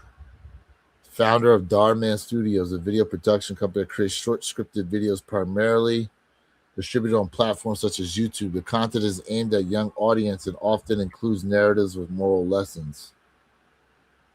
Oh, I know who this guy is. I've seen these videos before. I've seen some of these. Okay. Yeah. They're like over the top moral. Like, I recently just saw one about, it's this couple of color that moved into the neighborhood, and they went to a neighbor's house to present them a pie, you know, on some like Leave It to Beaver type gesture, right? Mm-hmm. The woman opens her door, sees the people, closes her door, puts the little lock chain in, and reopens it and looks in there, right? To talk to them. She tries to make them leave. The husband comes to the door, invites them in, but basically it's like this couple is hanging out with them only to then accuse them of trying to steal and wants to call the police, right? The police come, and come to find out, the wife of the couple that presented the pie, she's the new police chief. In this scripted scenario. And basically it's, you know, it's this whole thing surrounding them being, you know, the couple being racist and you know, the only reason why they invited them in the house was just to push this narrative, you know. But then when they found out she was the actual police chief, like, they were just completely appalled and just like, oh my God, I can't believe this. We're so sorry. Da da da da da. Like, yeah. It's like, but it's like over the top, kind of dramatic when you watch it, you know. So Jordan 14 low, Ben 23 expected to release June 29th, 2027. Where did you see that? Sneakerhead? Yep. Let's see if it's on. Is it on IG or is it on Twitter? Twitter. I'm dropping it in the chat. Speaking of which, you want to talk about your boy real quick? You want to talk about? Oh my God, my boy. The kingpin of Penn State himself. Oh my gosh, that's crazy. You know what? One of their dads was actually helping them as well. Can you believe that? I saw that. Yes. That whole situation is wild to me. Chat, have you all been following this story? Like, Penn State is on the map. They've really turned Penn State into Penn State. Bro, so says here, right? Made the dean's list 3 semesters running, graduated from Penn State in accounting in 2024, blogged about financial technology, accounting ethics. On Tuesday, he surrendered to PA authorities and was ordered held without bail. Attorney General charged him and 13 others on Monday, alleging that Abatello and Delta Epsilon Senior Thomas Robinson drove to Philadelphia and New York for bulk cocaine, which was cut and packaged at the Delta Epsilon Sigma Chi House and sold to students over Snapchat.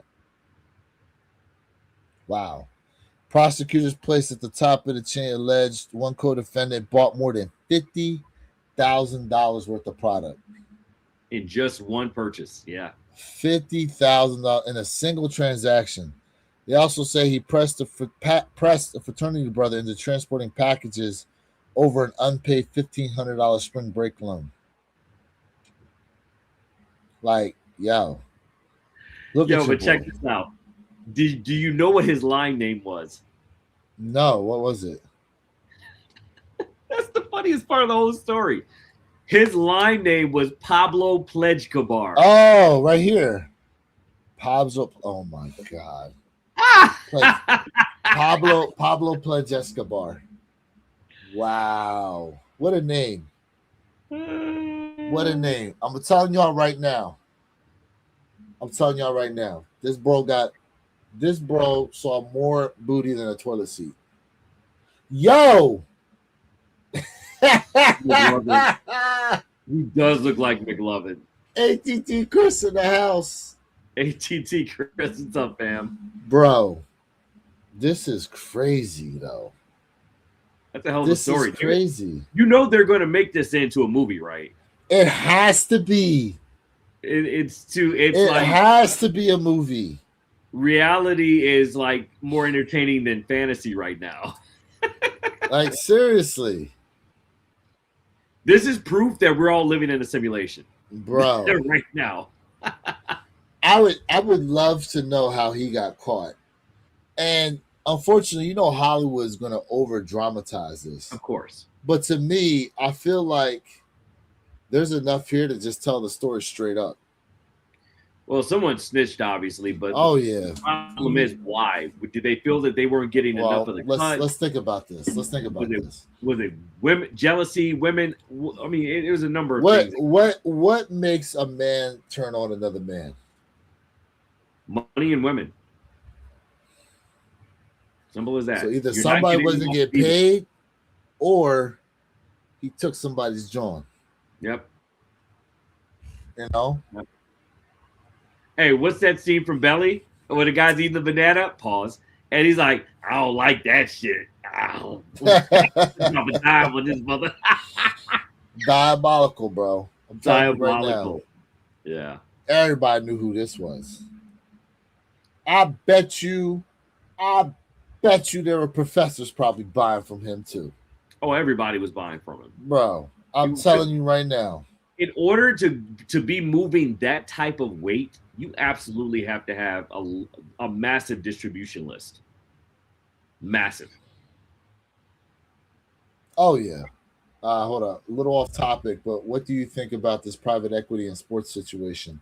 Live sports in person or the last frontier? Jaylen Brown traded with the quickness. Equity in sports. I'm not too familiar with that, Rob. What in regards to what? Yeah.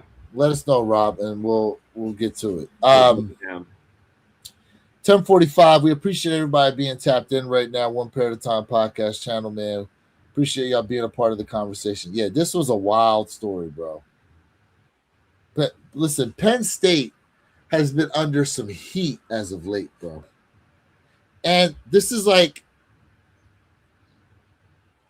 a gift and a curse, seeing as how college football week 0 is right around the corner. And no one's talking about it.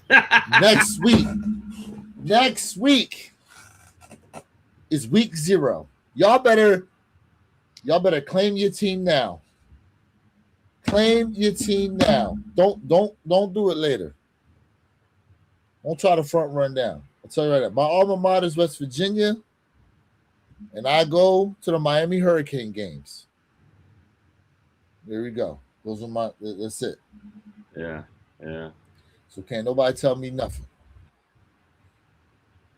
Okay. It's time to lock in. That's what it is. Lock the hell in. And the NFL season right around the corner too. Even though nobody's watching preseason, nobody gives a damn. But it's great. Hey, listen, it's about that time. There's more excitement at the joint practices. Yeah, with the fights. Bro, did you see? I wish we had Jay on here because Scott Steiner's son is a tight end for the New Orleans Saints, and he got into a huge fight and suplexed some dude on the Cowboys during joint practices. Yeah, you got to look that up, bro. It's crazy. I've been following this Jeannie Buss situation with the Lakers, man. That's been pretty. Oh, that's a good thing to bring up too. What was it, like an illegal sale of the Lakers or something? So essentially, she has 2 brothers or 3 brothers, and so they basically went and put the Lakers up on an auction block without letting her know, and she's the majority stakeholder out of the 3 of them. And yeah, they were like, "We're going to sell it for 12.5." She finds out about it. Her lawyer sends a cease and desist to her brothers, saying that I didn't authorize this. I'm the majority out of the 3 of us, whatever. And so they were like, you all need to retract that statement and pull out of whatever makeshift deal that you've been working on the back end. And there's a Kawhi Leonard thing too. Yeah, well, that Kawhi Leonard thing is from a couple of years ago. But they're investigating it now. Yeah, but they've been talking about it for a few years now.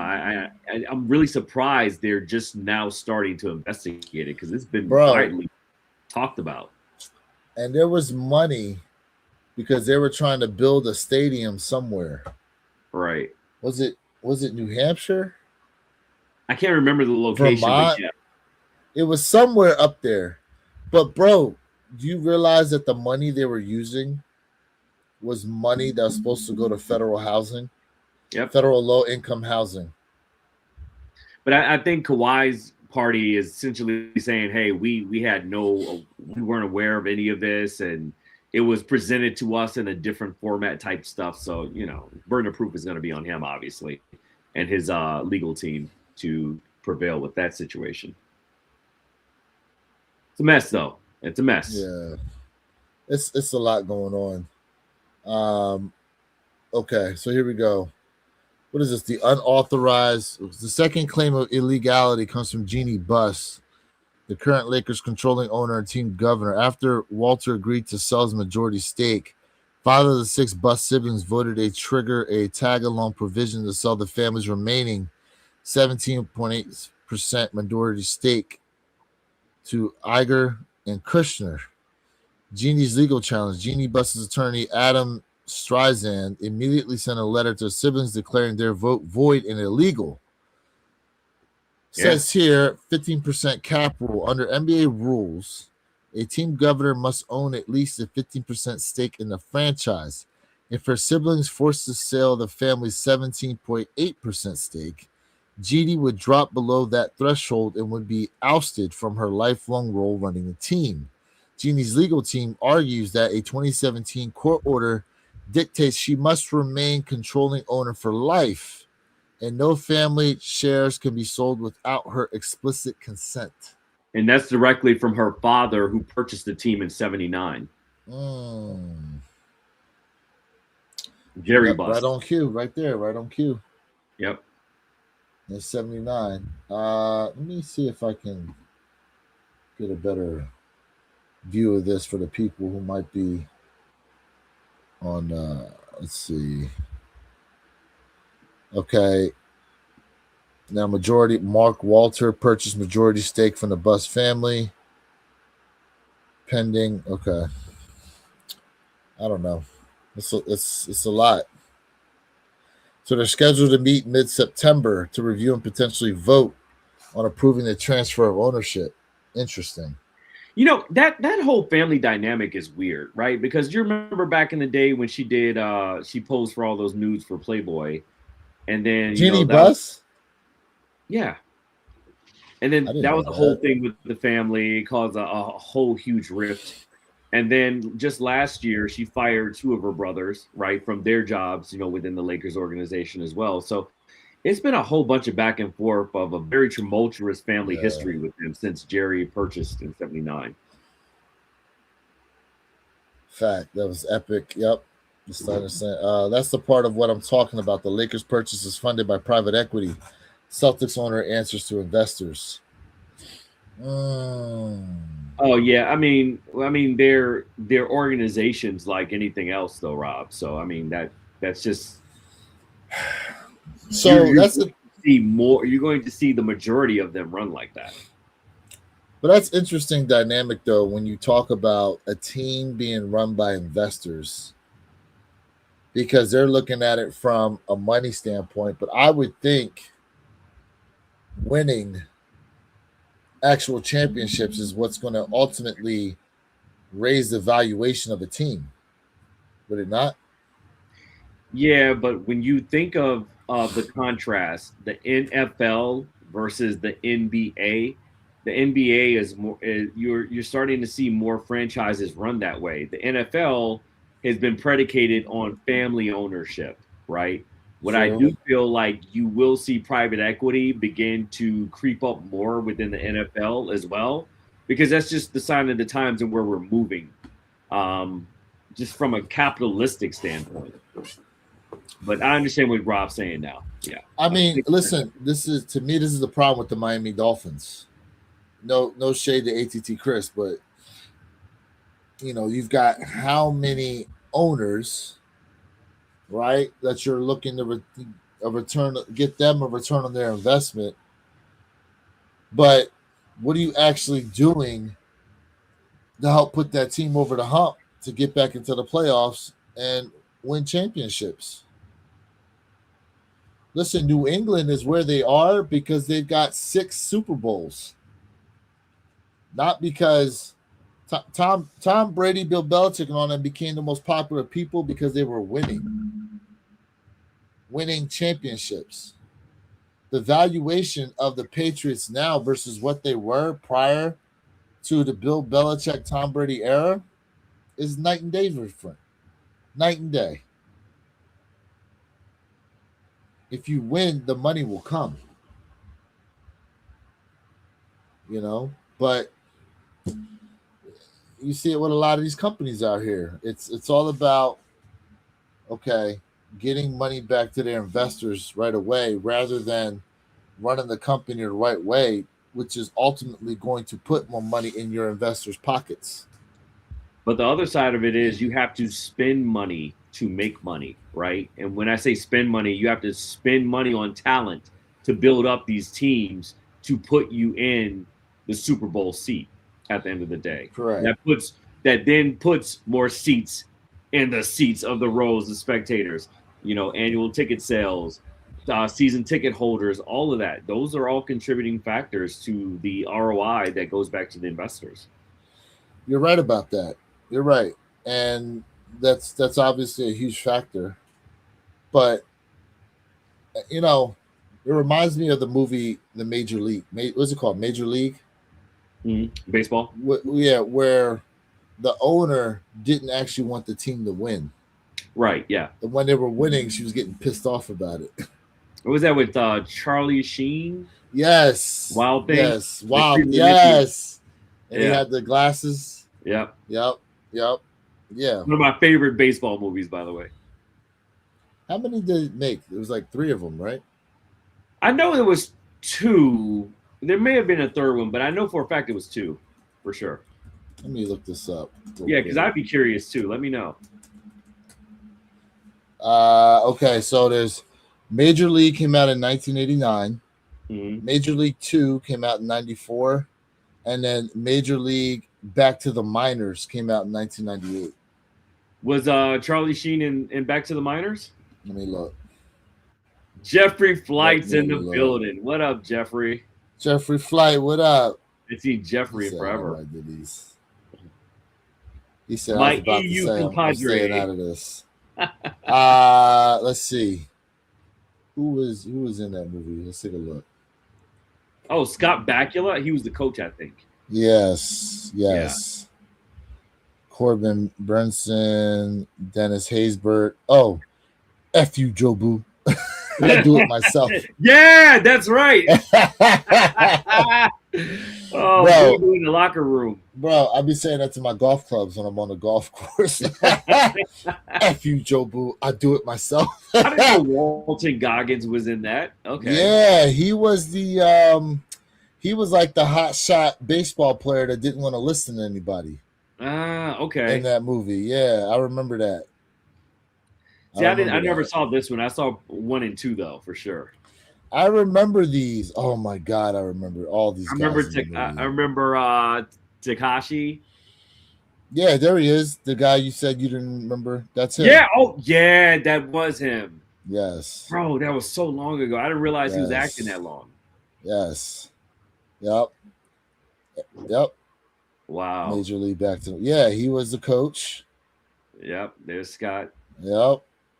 So and there's He was the he owner. was a player.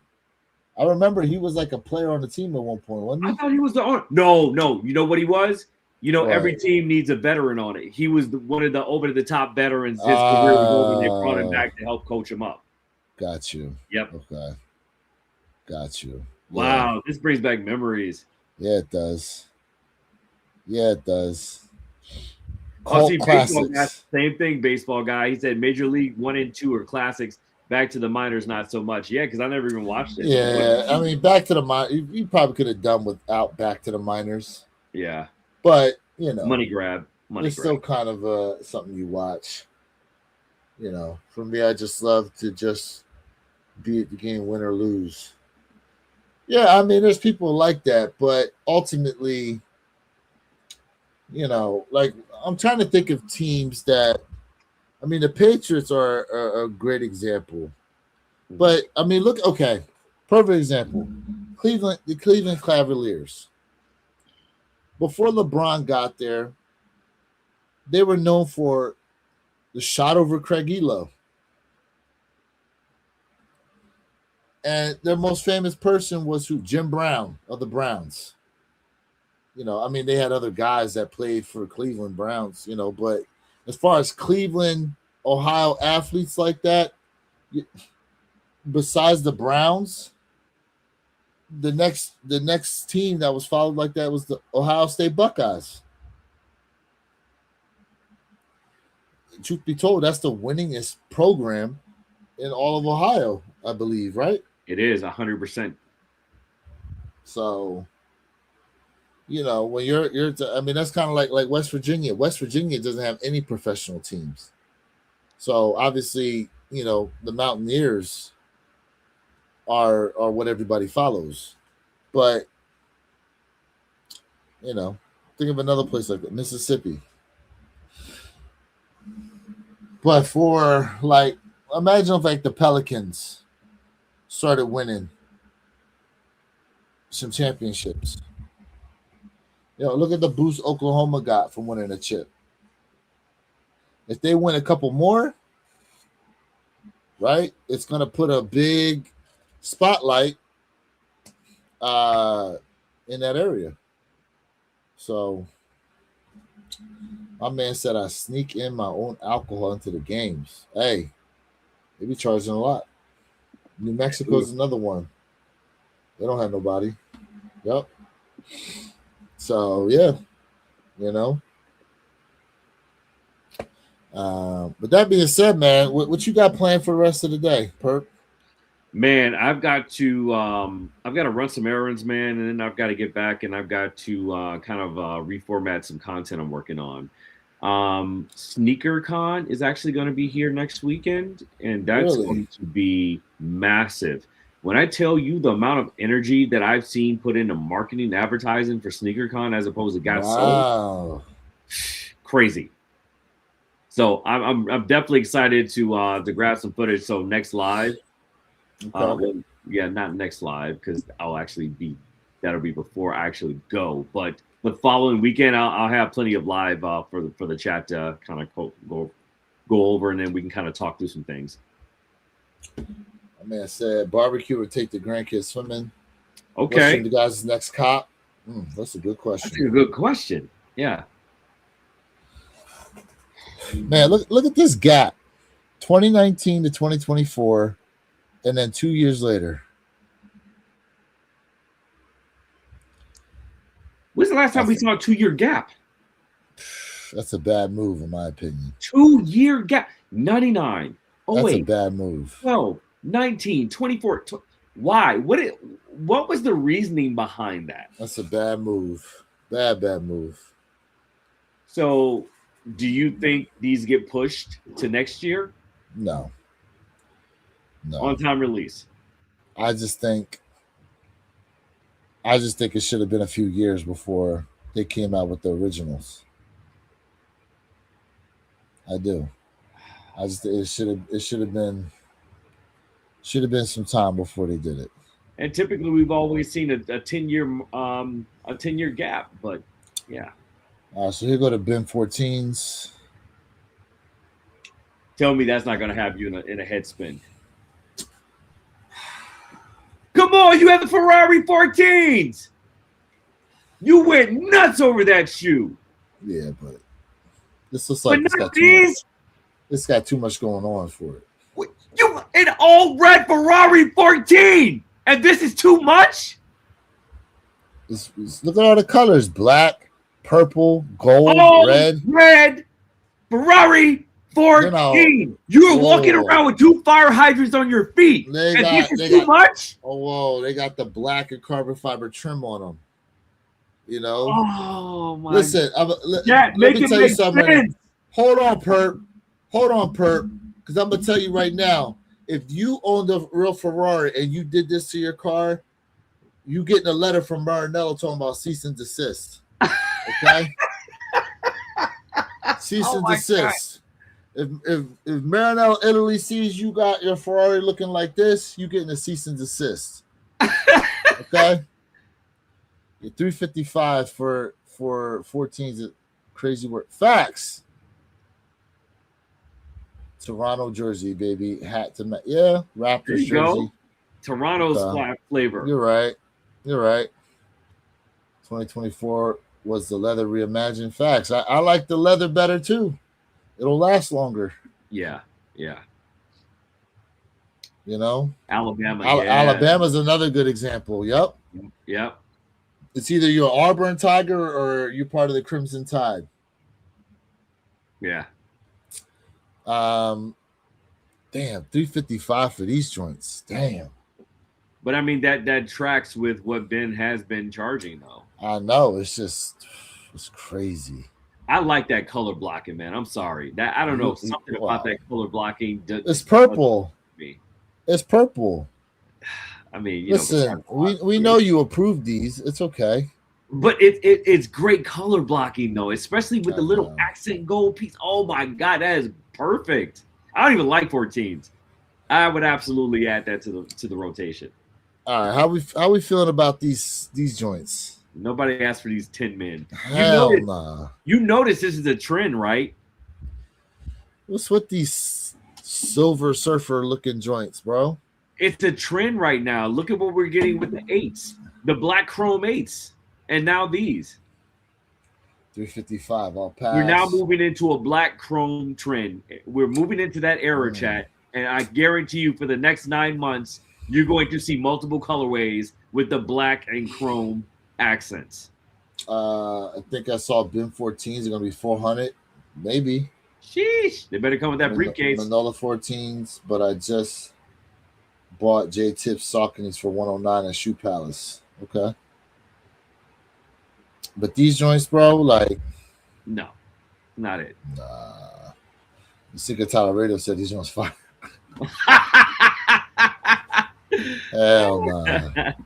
What you think about these joints? The light aqua 6s. Nobody asked for these. These are like, they got the Nike on the back though. If they do Tiffany's on here, it'd be over. Well, if this was a Tiffany's release, I mean, the only thing keeping it from being a Tiffany's release, essentially, just from a color perspective, is just them removing that chrome, those chromes on the midsole. If you remove that, you have a Tiffany. Nah, because what if that's a little piece to represent like Tiffany jewelry? Nah, because the silver part. Okay, they did have the silver part with the Air Force One. I will say that. And the Dunks had it too. Wasn't the Yeah, swoosh but not the silver? midsole though. No, they never touched the midsole. They always kept the midsole black.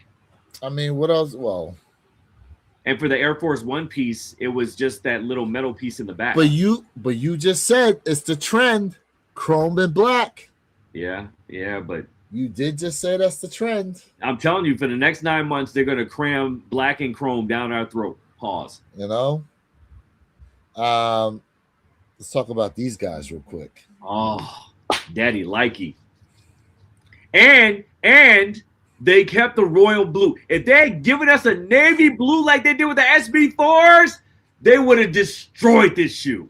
I'm so glad they kept the Sport Royal. Well, Thank you. This more matches the actual Dodger color. Yeah, absolutely. Thank you, Nike, for getting it right the first time. So, for all you out there that want this shoe is going to come in full family sizing. Give the people what they want. And they said stock is going to be kind of plentiful. These are going to be available. For someone like me who grew up playing baseball my whole life, I've been a Dodgers fan since I was at least 5 years old. Like, to me, this is my mecca right here. Like, I have, this is a must cop triple up for me. Okay, in terms of Jackie Robinson shoes we've seen, is this the best one? Is this the best representation? Over the Jackie Robinson dunks? The SB dunks, to me, man, reign supreme, man. But these are absolutely number two. Facts. These are number two. Jackie, I don't think they will ever come out with a sneaker better than the SB dunks.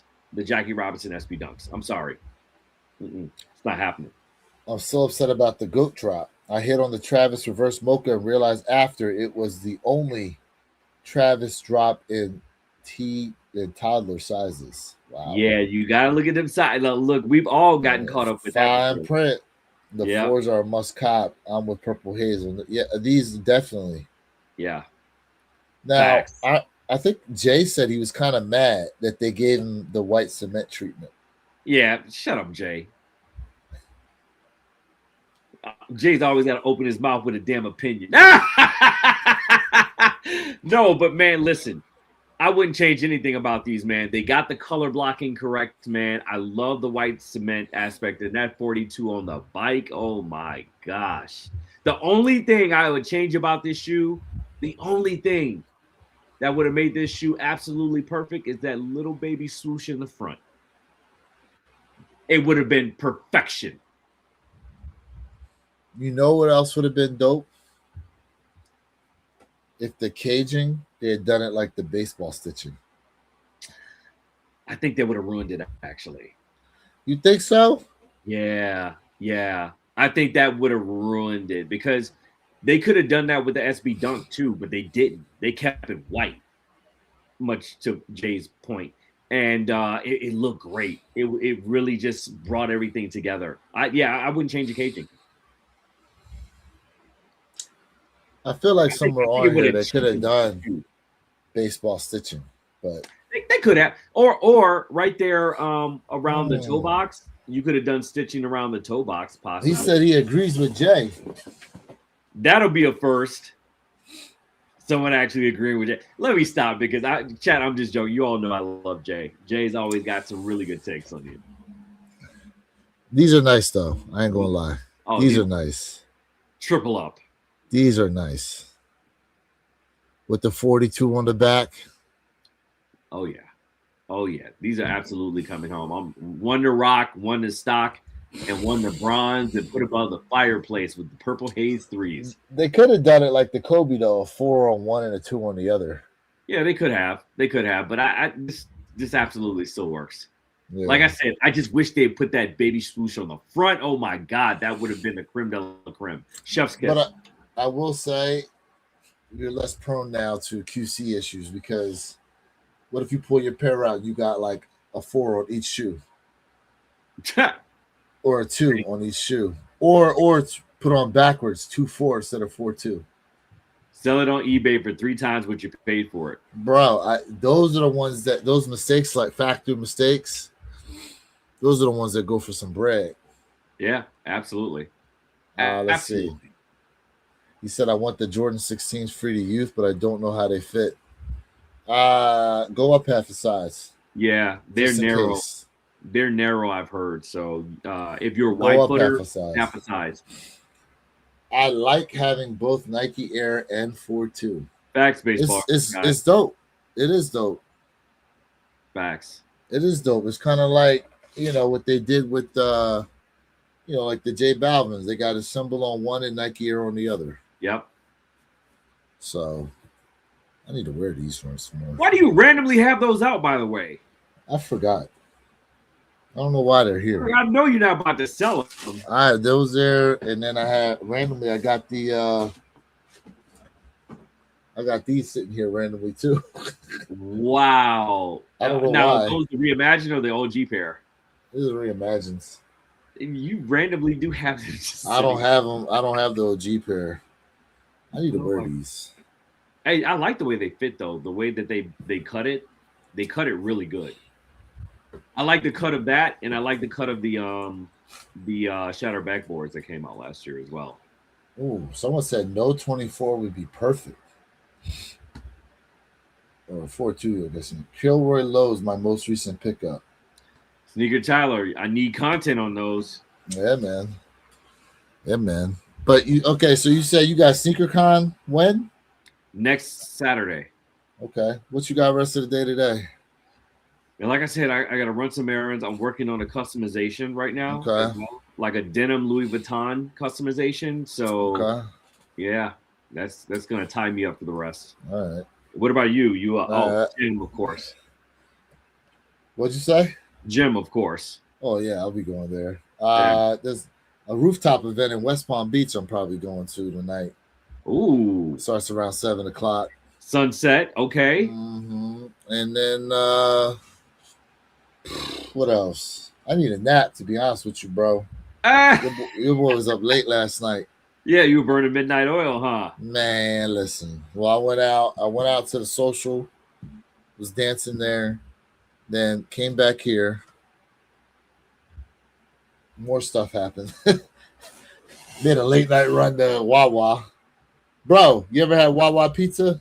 Yeah, I have. That's why I said it's a vibe. Yeah. It was good too. I lived in Virginia Beach, man, for years, man. Those Wawa runs are epic. Now look, she chose what she wanted on the pizza.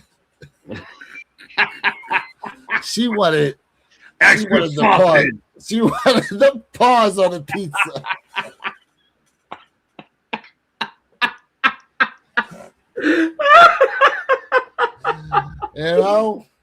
Hey, yo. All right. I mean, all right. That's chat. We see how those epic Friday nights start with Where Your Kicks, man, going into our lives. Well, listen, going. I mean, listen. I did like a 22 miles on the bike earlier too. So, gym today. Tomorrow I'm supposed to be doing like a 50 miler. So I got to hit up the grocery store, have my snacks for this ride. Oh, sheesh. Yeah, fuel up, man. That's just important. Yeah. So, but yeah, man, other than that. Oh, wait. Eagles preseason tonight, too. Screw it. I don't care. Who do they play? Patriots. Okay, yeah. Because they had joint practices with the Patriots this week. I feel like the preseason practices, much to your point, are a lot more entertaining than actual games itself, for sure. Yeah. I'm just ready for this regular season to kick off. I know, man. We got a squad this year again, so it's definitely a lot of hype in Chicago this year around the Bears. That boy's still wearing his fingernail polish. I haven't seen him wear it in a while, which is which I'm kind of nervous. Isn't he on the cover of Madden? Yeah, but he's been doing like a lot this? of No, the Iceman cometh. Yeah. He's been doing a lot of promo around Chicago like the last several weeks, and I have not seen any polish on his hands during those promos. Okay. Maybe change it up. I don't know. But I'm nervous though, because I'm like, shit, is he gonna play worse without it?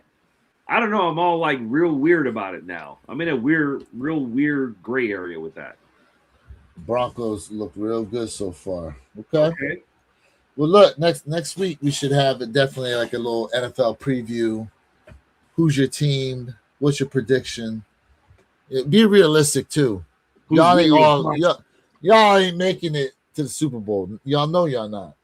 I mean, anything can happen, but let's be honest. The Raiders had a really good game the other night. Believe me. Raiders got a two-headed monster at running back. Yeah. But they got a rookie QB, so yeah. We know how that goes. You got to take the good with the bad. Correct. Yeah, for sure. So, but stay tuned. We'll see. We'll see. All right, guys. We appreciate y'all being tapped in once again. Make sure you like, share, subscribe, do all those good things if you're new up here. If you're not new, make sure you double tap that like button. Run the likes up for us. If you're catching us on the replay, we appreciate that. Hopefully next time you can join us here live. Saturday, 9 a.m. Eastern, 6 a.m. Pacific Standard Time, One Pair at a Time podcast channel. Perp, anything to say before we rolling out? Chat, I hope you all got something real fun on deck today, man. If you're out and about, man, be safe out in those streets. Keep your head on a swivel and tap in for more content as we get through the upcoming week. Yes. I listen, next week, I'm going to be that fan. That Philly fan y'all talk about, I'm going to be him next week. We're talking all types of trash. Just watch. Let's watch. Let's go. Y'all be here. Y'all be here for it. Let's go. Y'all be here for it. We'll catch y'all next time. Have a safe Saturday, safe weekend. Catch y'all next time. Peace.